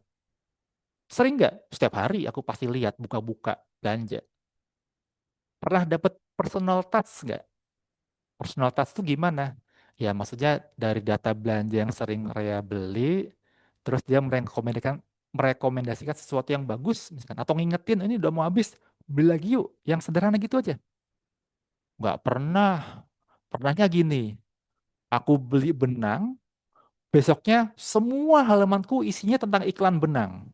Ya, itu berarti dapat teknologinya, tapi penerapannya yang mungkin kurang. Sehingga untuk penutupnya, transisi dari CS ke CX butuh budaya, butuh suara yang seragam dari paling atas ke paling bawah. Top levelnya harus buy-in. Kalaupun top levelnya belum buy-in, apakah budaya wow faktor tadi bisa dikembangkan? Bisa. Kurang ideal, tapi bisa. Perlu extra effort. Asal middle levelnya saling dukung. Satu. Jadi tetap bisa bikin subculture yang kuat. No matter top levelnya bilang apa. Jauh tidak jadi berantem karena itu. Bagaimana kalau top level dan middle levelnya nggak jelas maunya gimana? Ya karyawannya bisa mulai dari cabang masing-masing lah. Kontrol yang mereka bisa berikan untuk memberikan yang terbaik buat pelanggannya. Setidaknya itu. Karena ketika kita melihat pelanggan puas, happy, terharu, kita juga puas kan. Dan itu sekali lagi bisa dibangun budayanya. Tidak ujuk-ujuk muncul, bisa diciptakan. Pelan-pelan kita bangun, di training, dikelola, diajarkan, disosialisasikan, sehingga budayanya tercipta. Customer insight teknologi. Sekarang karena sudah ada AI segala macam, teknologi cepat sekali, jadi feedback dari customer gampang sekali.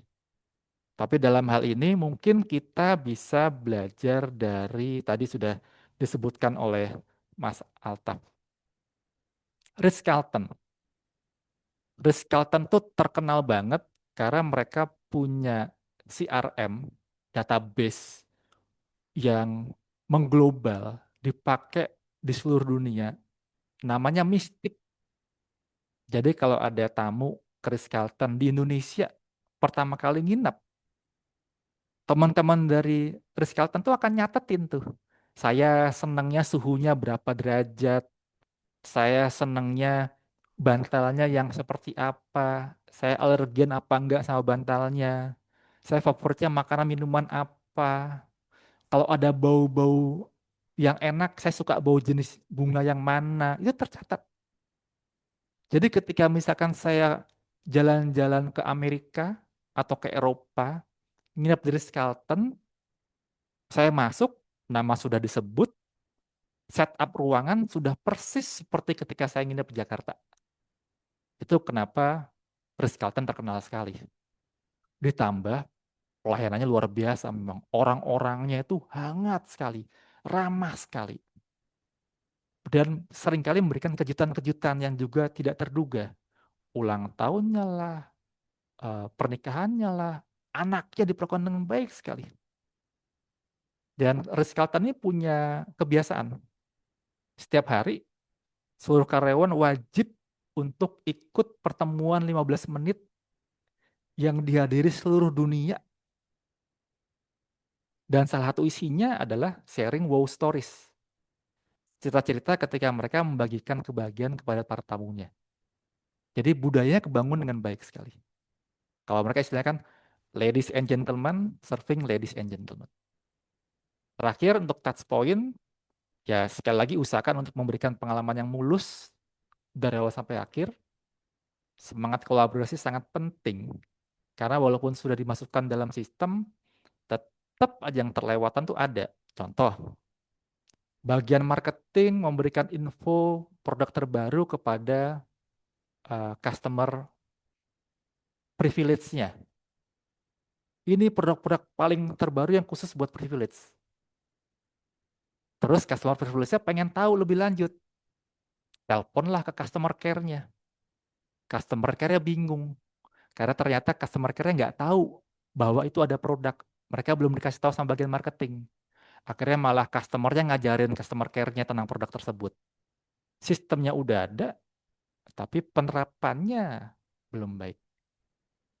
Sehingga, sekali lagi, bicara tentang AI, semua teknologi bisa bagus banget, tapi kalau semua sudah bagus, semua sudah cepat, simple, digital, nggak ada repotnya, semua bisa dari handphone kita masing-masing, bedanya di mana kita dengan perusahaan lain? Nggak ada bedanya.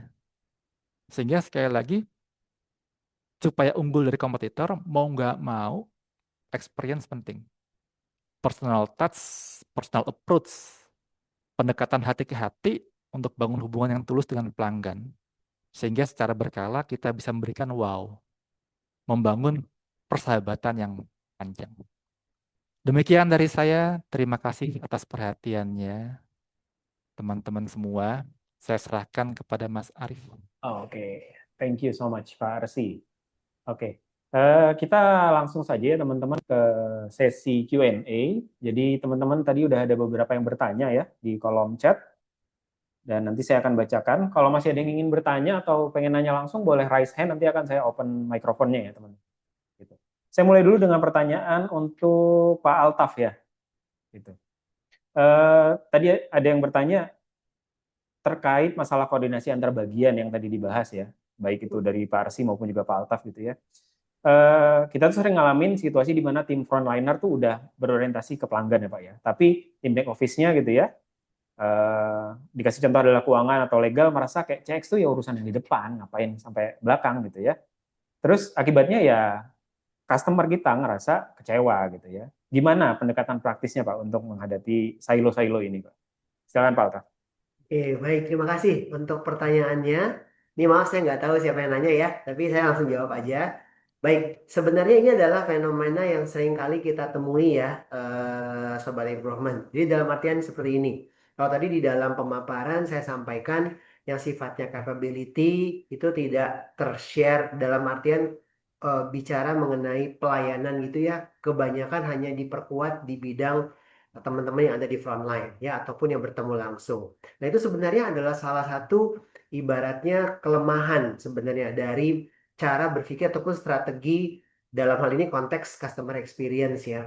Jadi kalau bisa dibilang salah tuh mindsetnya, kenapa orang yang di belakang kok nggak bisa support? Ya sebenarnya nggak bisa disalahin juga kalau seandainya memang mereka tidak dibekali bahwa posisi kita dimanapun gitu ya, kita berhadapan dengan customer, tidak berhadapan dengan customer eksternal, tetap hasil akhirnya akan dirasakan oleh customer eksternal.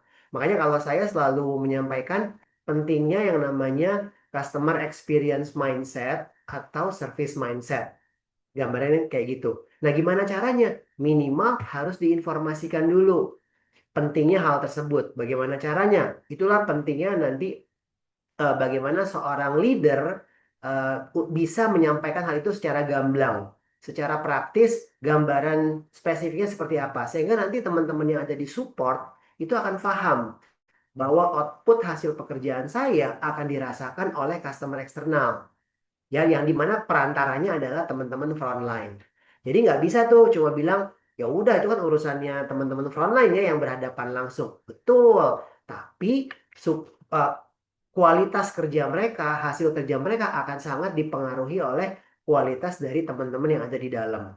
Jadi jawabannya seperti apa? Kalau menurut saya itu perlu sekali diberikan kesamaan pemahaman. Jadi kalau seandainya pun misalnya nanti di tempat Sobat Improvement ada kesempatan untuk misalnya pengembangan dalam hal ini bisa berupa training, bisa berupa briefing, coaching, minimal teman-teman support disertakan sehingga bisa punya pemahaman yang sama. Jadi nggak akan ada silo, nggak akan ada kotak-kotak gitu ya. Dan pada akhirnya output akhirnya akan dirasakan positif oleh customer eksternal kita. Mudah-mudahan bisa menjawab. Demikian, terima kasih. Next saya mau minta ke Ibu Liliana karena sudah raise hand ya. Mungkin ingin bertanya Bu Liliana, saya persilakan untuk bertanya langsung. Bu Liliana ya. Halo Bu Liliana, apakah sudah ready? Kalau belum ready, mungkin saya lompat dulu ya ke pertanyaan Mas berikutnya. Arif, Ya, kalau boleh saya tambahkan yang jawaban yang tadi sambil silakan. menunggu Terima kasih, silakan. Bu Liliana. Ya, seperti yang sudah dijelaskan Mas Altaf tadi, sisi yang lain, kalau memang itu di luar kontrol kita, mungkin bisa dibantu. Salah satu caranya adalah panggil kami, undang kami untuk bertemu manajemen, untuk ngobrol, untuk mendiskusikan tentang situasi di perusahaan, untuk mendiskusikan tentang apa yang bisa kita bantu supaya suasana lebih enak. Itu jangka besarnya. Jangka panjangnya, kalau memang masih agak susah, ya pakai pendekatan grill ya, mau nggak mau. Kalau misalkan back office nggak support saya, sementara saya harus ketemu customer, customer jadi kasihan karena terlunta-lunta di lempar kiri kanan untuk memberikan terbaik pada customer, mau nggak mau pelan-pelan cari cara supaya bisa bangun hubungan sama tim back office. Hmm. Kadang-kadang jawabannya di politik, politik kantor. Siapa yang kita bisa deketin untuk cari pengaruh, untuk ngomongin supaya itu bisa terbereskan situasinya. Mungkin nggak kita langsung, mungkin kita minta tolong atasan, atau minta tolong senior-senior yang didengar. Jadi kita main politik aja di sana. Kalau situasinya memang belum bisa dikontrol secara perusahaan langsung. Semoga bisa menambahkan jawaban. Oke, mantap. Oke, sepertinya Bu Liliana belum ini ya, belum open mic. Kita lanjut dulu ke pertanyaan lain yang ada di kolom chat. Saya ke Pak Amin Nur Ihvan dulu dari Alfamidi juga. Ke Pak Resi dia bertanya, menurut pendapat Pak Resi, berapa persen peran influencer terhadap brand image suatu perusahaan? Apakah saat ini masih efektif dan mengembangkan customer experience? Influencer, ya sebenarnya kan kalau efektif atau enggaknya, mungkin perusahaan yang tahu kan ketika influencernya mengangkat brand kita di media sosialnya, kelihatan nggak ada improvement dari jumlah kunjungan? Hmm. Kalau misalkan datanya bisa dilihat, itu mungkin menggambarkan. Tapi balik lagi, kalau saya pribadi, saya melihatnya mau influencer ngomong sebagus apapun juga. Tapi kalau customernya tidak merasakan sesuatu yang menyentuh hati, agak susah.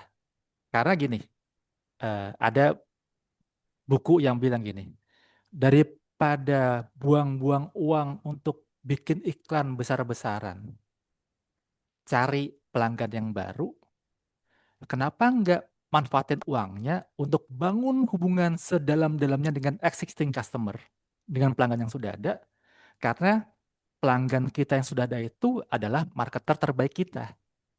Ketika mereka mendapatkan pelayanan yang luar biasa, mereka akan cerita. Kalau saya lebih pendekatan yang ke sana. Mau pakai influencer atau tidak, ya terserah perusahaan. Tapi lebih bagus kalau influencernya muncul secara alamiah ketika customer kita ngomong kemana-mana kalau Alfamidi itu keren banget loh. Dan seringkali mereka mungkin ngomongnya nggak Alfamidi secara umum ya, tapi Alfamidi yang di Swadharma Maraya itu enak banget tokonya, asik banget. Lu ke situ aja kalau butuh apa-apa. Mungkin spesifik ke cabang tertentu, karena personal touch-nya di sana. Kurang lebih demikian. Semoga bisa Oh. membantu. Dari Pak Altaf ada yang ingin ditambahkan mungkin Pak terkait influencer? Ya, sebenarnya sepakat sih sama Mas Rasi ya dalam hal ini. Cuma memang kalau kita bilang influencer kan biasanya memang membawa orang yang diinfluence ya. Jadi bisa jadi sebenarnya kalau seandainya masih punya orientasi ke sana untuk mengamplify message-nya kita, nggak apa-apa juga. Cuma jangan mengandalkan hanya influencer. Saya sepakat dengan disampaikan sama Mas Resi tadi bahwa ya customer existing kita ya adalah modal utama gitu ya yang akan bekerja tanpa harus dibayar. Kalau influencer kita pakai bayar, kalau customer existing mereka secara sukarela kan. Jadi sebenarnya secara operation akan jauh lebih murah, lebih ke sana sih. Demikian Oh, dari saya tambahannya, Mas Arif. oke. Sepakat ya. Mungkin nambahin dikit ya. Bener ya. Sekarang saya juga kalau ngelihat dari teman-teman agensi gitu yang ngelihat brand sekarang pada nuntut teman-teman influencer bukan cuma untuk menginfluence gitu ya, tapi impact ke bisnisnya apa. Dalam hal ini artinya cuan nggak nih kalau saya pakai influencer gitu ya. Jadi sekarang makin apa namanya makin keras persaingan influencernya. Next saya mau ke Pak Endri Yonatan dari PT Mazoni ya. Pertanyaannya adalah saat ini distribusi ataupun pelayanan ke customer itu dilakukan oleh distributor atau pihak ketiga gitu ya. Bagaimana kita bisa melakukan sentuhan produk secara jauh atau memang harus ada tim yang mengerjakan personal touch? Boleh siapa yang mau mulai jawab nih, Pak Resi atau Pak Altaf? Mas Resi dulu boleh, silakan. Mohon diulang Tadi, pertanyaannya Mas Arif, saya lagi memproses. Oke. Saat ini distribusi ataupun pelayanan ke customer itu dilakukan oleh distributor, Pak, pihak ketiga mereka, ya. hmm, Gimana bisa melakukan sentuhan produk secara jauh gitu ya? Atau memang harus ada tim sendiri yang ngerjain personal touch-nya gitu, Pak? Oke, berarti kalau saya simpulkan dari perusahaan itu sama sekali tidak berinteraksi dengan customer Betul. gitu ya, pihak ketiga Ya. ya. Berarti pilihannya dua. Yang pertama, kita memberikan pelatihan, pembinaan, mindset sebesar-besarnya kepada distributor kita, sehingga mereka memberikan pelayanan seperti yang kita mau, dengan personal touch-nya segala macam. Yang kedua, kita sendiri sebagai pihak yang punya produk, sering mengadakan acara-acara komunitas bersama, sehingga kita bisa men-touch customer yang biasanya di-touch oleh eh, vendor kita, pihak ketiga kita, tapi kita bisa mentas mereka sehingga kita bisa dapat banyak masukan di sana. Dan mereka merasa dekat dengan kita.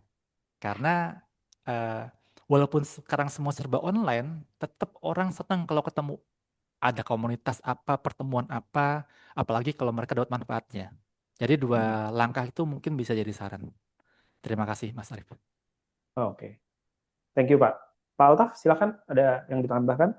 ya, sedikit tambahan yang dijelaskan oleh Mas Resi sudah tepat sekali. Kalau dari pengalaman pengalaman gitu ya, kalau kita bicara mengenai pihak ketiga, biasanya selain kita memberikan pelatihan, kita sebelum menggunakan jasanya mereka, kita harus tahu dulu juga nanti kesanggupan mereka, juga terms and condition yang memang kita harapkan sebelum produk kita gitu ya bisa sampai ke tangan customer. Dalam arti mereka tuh harus bisa minimum apa ibaratnya minimal requirement-nya harus bisa dipastikan mereka bisa menyanggupi. Nah, nanti secara periodik kita akan review apakah betul hal-hal yang sudah disepakati di awal kemudian dijalankan oleh pihak ketiga. Karena kalau seandainya dari minimum terms and condition aja mereka nggak bisa, udah bisa dipastikan tuh harapannya customer dari sisi ekspektasinya customer tidak terpenuhi, dari sisi kita pun sebagai pihak yang bekerja sama akan merasa dirugikan ya, karena jauh sekali kemudian realita yang akan diterima oleh customer penerima apa ya produk yang dibantu untuk dideliver atau didistribusikan oleh pihak ketiga tersebut. Itu sih lebih ke sana dari pengalamannya. Tambah dikit lagi Oke. Mas Arif. Silakan. Eh, jadi jadi kepikiran, anggap saja distributor itu seperti cabang yang jauh dari kita. Jadi Hmm. kalau kita mau kontrol tuh susah. Sehingga kita sebagai kantor pusat, mau nggak mau harus turun juga untuk ngeliat. Karena sebaik apapun laporan dari mereka kan kalau kita nggak lihat langsung sudut pandang customer kita agak susah ya. Jadi kalau saya lebih percaya pada apa yang kita rasakan, kita lihat, kita dengar sendiri. Sehingga eh, kalau cuma pakai survei itu kurang klop. Kita perlu benar-benar tahu sudut pandang customer seperti apa. Observasi, lihat, tanya, ngobrol, diskusi, dengar-dengar, cek historical data, macam-macam lah. Jadi ya manfaatkan segala tools yang ada untuk dapat insight yang paling pas tentang situasinya seperti apa. Ditambah ya ada pergerakan yang baik nggak dari sisi penjualan dan segala macamnya. Jadi harus bisa sejalan itu kan. Thank you Mas. Oke. Kita balik lagi ada Bapak atau Ibu Cipta Dwi Utama dari Alfamart kembali bertanya ya. Banyak nih nanyanya langsung panjang sekali. Eh, Pak Pak Cipta atau Bu Cipta mau ini bertanya secara langsung mungkin saya persilahkan. Pertanyaannya lumayan banyak. Boleh Mas Noval dibantu di partisipan di open mic-nya. Pak Cipta Dwi Utama atau Bu Cipta Dwi Utama.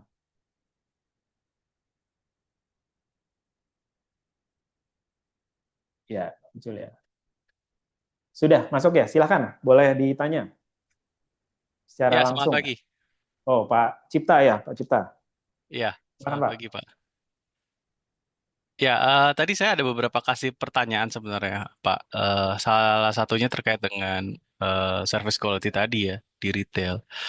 Dan sebenarnya ada beberapa pertanyaan lagi. Ada dua sih sebenarnya. Yang pertama, di zaman sekarang, apakah, terutama konteksnya di industri retail ya, Pak, apakah menggunakan senyum sapa dalam pelayanan langsung itu masih relevan? Jika benar masih relevan, mungkin dibantu jelaskan alasannya dan apakah ada dasar ataupun data hasil riset untuk mendukung jawabannya tersebut. Mengingat kita tahu bahwasannya industri sekarang itu lebih kepada cost efisiensi. Banyak hal yang dilakukan oleh apa ya namanya istilahnya manpower kita ataupun karyawan kita yang ada di kalau konteksnya bank mungkin di cabang KCU KCP, kalau misal di retail itu tokonya, itu banyak aktivitas-aktivitas eh, yang mereka lakukan gitu.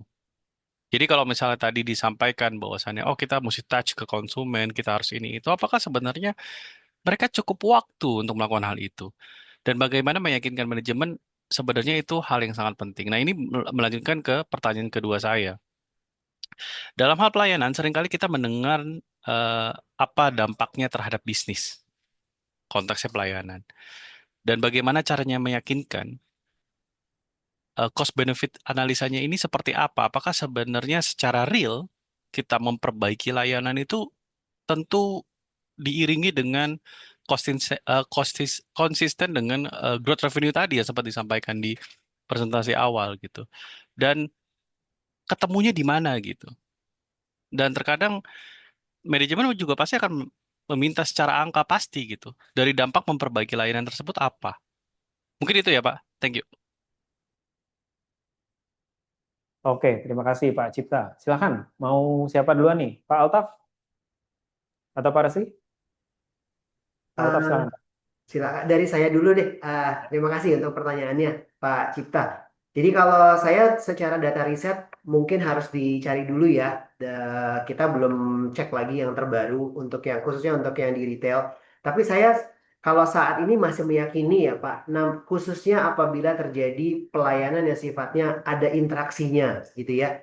Karena kita yakin nih, misalnya gini, yang datang misalnya contoh di Alfa deh. Kalau kita lihat dari apa ya ibaratnya ya generasi customer yang datang kan bisa bervariasi ya. Kalau mungkin misalnya kalau kita ngelihatnya generasi yang datang udah mulai alpha atau Z bisa bisa dibilang ya mungkin tidak terlalu penting lagi. Tapi kalau kita lihat generasi yang sebelumnya datang masih ada aspek di mana keramahan, sambutan yang memang dirasakan. Hanya saja jujur gitu ya, di banyak retail sekarang, senyum dan sapa itu disampaikannya sudah lebih bersifat robotik. Dalam artian udah nggak di... Jadi gini, banyak pengalaman yang saya lakukan, yang saya perhatikan, memang disampaikan, memang dilakukan, tapi tidak kelihatan ketulusannya. Hanya sebatas untuk memenuhi ibaratnya ya udah yang penting sekedar memenuhi standar yang sudah ada. Kalau sudah sampai ke tahap seperti itu, kalau saya pribadi ya udah mendingan nggak usah dilakukan sekalian gitu ya contohnya gitu. Kayak contoh bagaimana mengembalikan kartu debit atau kartu kredit pada saat proses check up misalnya ya. Tapi pada saat ngasih, bilang terima kasihnya tidak berhadapan atau tidak melakukan kontak mata dengan pelanggan. Buat saya nggak ada gunanya gitu ya. Ya udah sekalian aja nggak usah diadakan. Jadi ekspektasinya customer terkait dengan keramahan itu udah nggak ada lagi. Kalau saya selalu meyakini bahwa di dalam konteks customer experience selalu ada tiga hal yang harus dideliver gitu ya secara bersamaan yaitu kecepatan, ketepatan dan keramahan. Itu satu aja kita ilangin pasti akan berdampak kepada pengalaman gitu ya. Ya udahlah cepet sih, tepat sih tapi nggak ramah. Kalau ada pilihan lain saya akan pilih yang lain karena biar bagaimanapun naluriahnya manusia pasti membutuhkan satu sambutan gitu ya, satu penghormatan atau satu personalisasi. Nanti kalau memang ada risetnya mudah-mudahan nanti bisa kita bantu gitu ya. Kenapa masih dirasakan itu perlu. Kemudian yang kedua terkait dampak pelayanan terhadap bisnis ya Pak ya. Kalau saya meyakini lebih lebih melihatnya seperti ini. Apabila kita memahami siapa customer kita, dalam artian gini, customer kan ada macam-macam ya. Ada yang cuek, ada yang mungkin tidak terlalu peduli dia mau diperlakukan seperti apa, ataupun bahkan ada yang sifatnya sensitif sekali. Tapi kalau kita pukul rata misalnya, dari kita nggak pernah tahu nih random ibaratnya ya. Tiba-tiba dalam satu hari kita ketemu dengan customer yang sensitif semua, yang pada saat kita tidak mendeliver pelayanan dengan baik, mereka kemudian jadi apa ya ibaratnya ya tersinggung, baper atau gimana, kemudian akhirnya cerita kemana-mana. Kalau tadi kan yang disampaikan sama Pak Resi lebih ke yang sifatnya positif. Tapi kalau kita balik misalnya, jadinya negatif.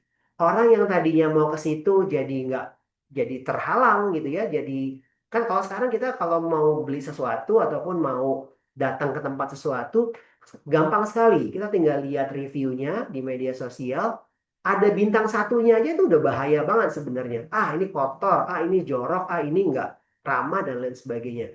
Secara otomatis mungkin nggak akan kelihatan dari sisi bisnisnya secara angka. Tapi kalau kita lihat dari sisi potensi yang seharusnya kita punya potensi bisnis yang datang, karena pelayanan itu tidak ditimbulkan, pada akhirnya potensi itu nggak datang ke kita gitu ya.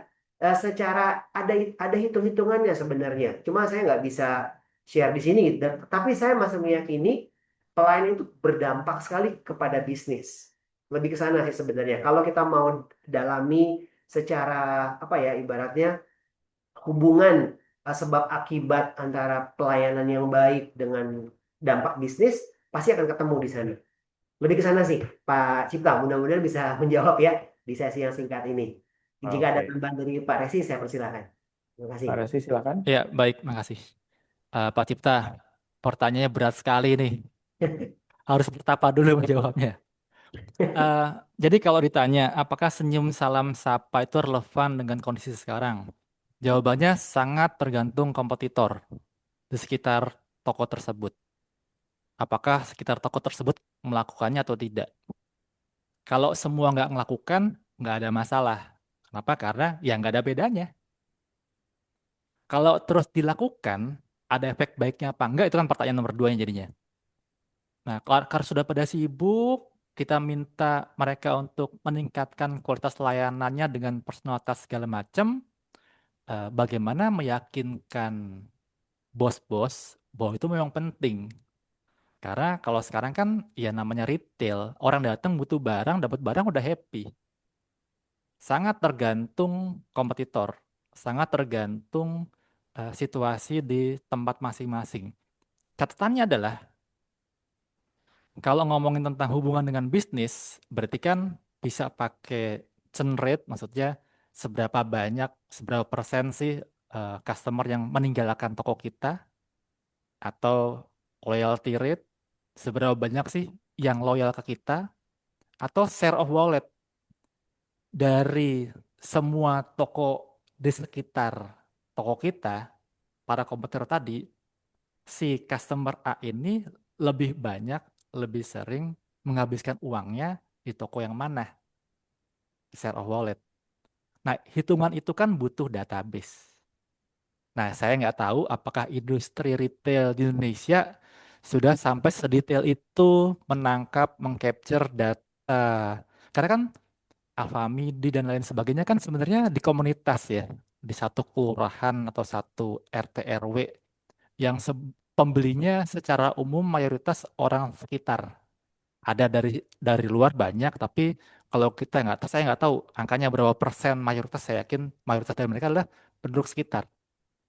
Kalau mau benar-benar dicari data angka yang bisa dipertanggungjawabkan, ya buatlah penelitian. Jadikan pelet satu lokasi di buat seperti member get member atau membership card atau apapun juga, sehingga kita bisa lihat orang-orang sekitar ini lebih banyak ke toko yang mana sih. Datengin orang-orang sekitar, tanya aja, ngobrol. Bisa kualitatif, bisa kuantitatif. Butuh effort pasti. Tapi itu salah satu cara untuk menunjukkan data statistik kepada manajemen.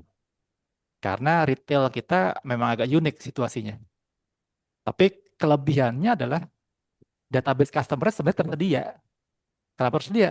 Karena biasanya tokonya di RT RW tertentu. Yang orangnya itu aja. Bisa dilihat kalau mau. Kurang lebih gitu. Kalau mau lebih lanjut ya kita harus butuh waktu diskusi lebih banyak sih. Kita Iya. serahkan ke Mas Arief itu, Pak Cita. Semoga bisa membantu sedikit banyak memberikan satu sudut pandang dari kami. Terima kasih. Ya, ini buat teman-teman Alfamidi ataupun yang lain ya, kan kami menyediakan tadi, kalau teman-teman ingin free consultation gitu ya, nanti jangan lupa diisi formulir evaluasi kami gitu ya, dipilih, saya butuh nih waktu diskusi langsung sama konsultan-konsultannya gitu. Nah, nanti kita akan diskusi lebih lanjut. Kayaknya masih banyak ya, Pak, yang mau ditanyain gitu. Nah, saya sebelum lanjut ke pertanyaan berikutnya, saya mau nanya dulu ke Pak Altaf. Pak Altaf, gimana Peki yang bisa bantu, Pak? Teman-teman yang udah hadir hari ini, Pak? Ada framework kah atau ada approach yang kita akan bisa bantu ke teman-teman? Oke, baik. Terima kasih, Mas Arief. Saya coba share satu slide aja ya, berarti ya, Ya. untuk kasih gambaran aja kepada Bapak dan Ibu sekalian. Jadi pada dasarnya di dalam training kami, kalau tadi kan yang kita share itu lebih ke apa sih pentingnya gitu ya, kita fokus kepada customer experience dan apa sih yang bisa diberikan oleh customer experience apabila memang kita kemudian menjalankannya. Nah, ini sedikit gambaran saja, Sobat Improvement sekalian, di dalam sesi-sesi yang akan kami berikan di dalam training kami ya, yang tadi disampaikan sama Pak Mas Arief di depan. Saya share sedikit, ini hanya berupa framework saja. Ya, mudah-mudahan kelihatan screen saya.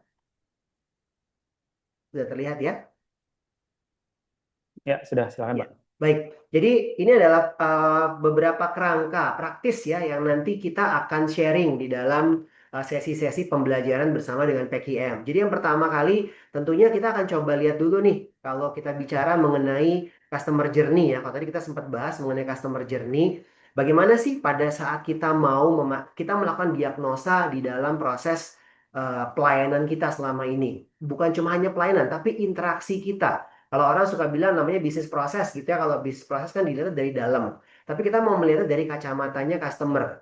Apakah yang saat ini sudah kita sediakan atau yang sudah kita lakukan betul-betul bisa memenuhi apa yang diekspektasikan oleh customer. Kita akan bantu di dalam sesi-sesi tersebut gitu ya untuk memetakan customer journey-nya, seperti apa pain point-nya gitu ya. Kemudian ketemu nih critical point yang kemudian membuat customer ya kayaknya saya happy nih di sini, saya akan terus dan lain sebagainya. Atau bahkan bisa sebaliknya. Itu yang pertama. Kita juga akan bahas juga mengenai pentingnya voice of customer ya, Sobat Improvement. Dalam artian kita kalau melakukan diagnos biasanya kan harus ada pembuktian. Pembuktiannya dari mana? Nah, pembuktian adalah dari suara-suaranya customer yang kita peroleh. Caranya gimana? Bisa menggunakan survei ya, kita bisa bicara langsung dengan frontline-nya kita ataupun memang informasi-informasi yang kita terima itu di dalam setiap interaksi. Hal ini akan sangat bermanfaat untuk mendapatkan insight gitu ya yang kemudian bisa kita ibaratnya kita sandingkan dengan diagnosa yang kita lakukan lebih ke sana. Dan yang ketiga yang tidak kalah pentingnya adalah framework bagaimana membangun budaya ataupun pola kerja yang sifatnya lebih customer centric. Apapun bentuknya, kita bisa bentuknya produk gitu ya ataupun bentuknya layanan, bagaimana orang-orang yang terlibat di dalamnya, idealnya semuanya gitu ya, tapi kan tergantung lagi dari skalanya juga ya. Apakah itu skala besar di organisasinya ataupun skala kecil tentunya memiliki tantangan yang berbeda-beda. Intinya adalah 3 hal yang perlu kita bangun. Pertama, bagaimana pola pikirnya ya antara orang yang ketemu customer langsung dengan yang tidak, bagaimana membentuk perilakunya karena biasanya pola pikir akan membentuk perilaku dan bagaimana menjadikan itu sebagai satu kebiasaan atau habit ya yang tentunya harus dilakukan secara kontinu. Nah, ini yang akan kita bahas bersama-sama. Jadi nanti akan kita rangkum secara garis besar, frameworknya seperti ini sebenarnya, Sobat Improvement. Kita akan mulai dengan diagnosa dulu. Dari diagnosa kita tahu jenis-jenis layanan apa yang akan kita lakukan, kemudian kita prioritaskan gitu ya, mana yang memang harus memberikan dampak besar terhadap terciptanya customer experience, positif maupun negatif. Dari sana kita tahu nanti nih, di bagian mana yang harus didesain karena belum ada atau di redesign karena memang kayaknya sudah tidak relevan misalnya. Dari situ baru kita bicara mengenai implementasinya seperti apa. Kalau udah diimplementasi kan kita pengen tahu apakah yang sudah kita desain, yang sudah kita atur sedemikian rupa di dalam implementasi tersebut kemudian sesuai atau tidak. Makanya harus ada pengukuran. Bagaimana cara mengukurnya? Nanti kita akan bahas. Dari pengukuran kita akan tahu mana yang masih kurang, mana yang sudah bagus, mana yang sudah sangat baik misalnya. Sehingga kita tahu bagian mana yang harus kita improve gitu ya. Nah, dari sana baru kita ketahuan nanti kalau ibaratnya proses improvement itu kita jadikan satu siklus sehingga nanti bisa terjadi satu ibaratnya kelanjutan gitu ya, sustainability. Bagaimana caranya men-sustain program ataupun CX yang sudah kita lakukan dari tahapan diagnosa sampai dengan tahapan improvement. Gambarannya kurang lebih seperti itu praktikalnya. Tentunya di dalam sesi-sesi yang akan kita lakukan akan banyak lagi yang lain gitu ya yang dibahas secara mendalam sehingga nanti setelah sesi akan mulai punya gambaran nih apa yang akan dilakukan. Tentunya akan dilakukan secara praktis sehingga nanti Sobat Improvement bisa langsung melakukannya di jenis industrinya ataupun di tempat kerja masing-masing. Itu aja yang dapat saya sampaikan Mas Arief. Mudah-mudahan bisa memberikan gambaran. Terima kasih. Oke, Pak Altaf. Next ada satu question lagi nih yang mungkin akan relevan banget sama banyak orang ya. Tadi kan kalau kita banyak nanya customer-nya retail ya, satu-satu orangnya. Ini ada pertanyaan dari Ibu Eri Yulikawati gitu ya. Dari Daesang. Pak, gimana kalau perusahaan saya B2B, personal touch-nya yang baik harus seperti apa? Mungkin Pak Resi boleh Pak menjawab? Boleh di-unmute? Baik, terima kasih. Kalau B2B gimana personal touch ya? Personal touch ya ke bisnisnya juga. Ke orang-orang yang berhubungan dengan kita. Sebenarnya tergantung jenis bisnisnya. Kalau B2B tapi end user-nya tetap customer, ya personal touch-nya ke customer juga. Karena customer-nya tetap pengguna produk kita. Tapi kalau B2B-nya end user-nya adalah bisnisnya, ya personal touch-nya ke after sales yang kita berikan kepada pengguna ketika misalkan, karena saya nggak tahu industrinya seperti apa ya, saya belum paham banget. Ketika ada kendala, misalkan tim kita yang datang bantu itu helpful nggak, cepet nggak, mudah dihubungin nggak, 24 jam siap sedia nggak, minimal ke sana. Sehingga mereka merasa kerjasama dengan kita itu sangat nyaman karena kapanpun dan dimanapun kita butuh, mereka selalu siap. Intinya ke sana sih kalau B2B. Selain bangun hubungan dengan tim-tim terkait, juga kesiapsediaan kita, kesiagaan kita untuk selalu siap membantu di saat dibutuhkan. Sekali lagi sangat tergantung industrinya. Demikian Mas Arief. Oke, baik teman-teman.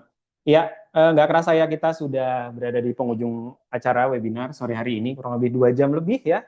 Teman-teman, terima kasih banyak atas partisipasinya, dan terima kasih juga ke Pak Altaf dan Pak Resi. Buat teman-teman yang masih mengisi formulir evaluasi, form evaluasi, silakan dilanjutkan untuk mengisi. Dan kami juga mengingatkan teman-teman jika ingin bertanya lebih lanjut terkait program Service Excellence di PKM Konsultan ataupun program-program lain terkait in-house training, public training maupun consulting, silakan hubungi kami atau kunjungi website kami di www.pkm.co.id gitu. Kemudian akhirnya itu saja, Pak Resi, Pak Altaf, thank you so much waktunya ya.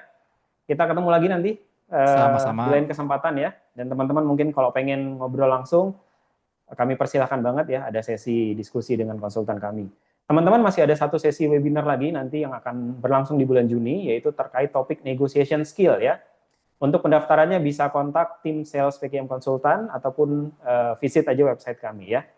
Baik, dari saya Arief yang bertugas sore hari ini sebagai moderator. Terima kasih banyak teman-teman yang sudah berpartisipasi dan bertanya ya. Seru banget sore ini sesinya gitu ya.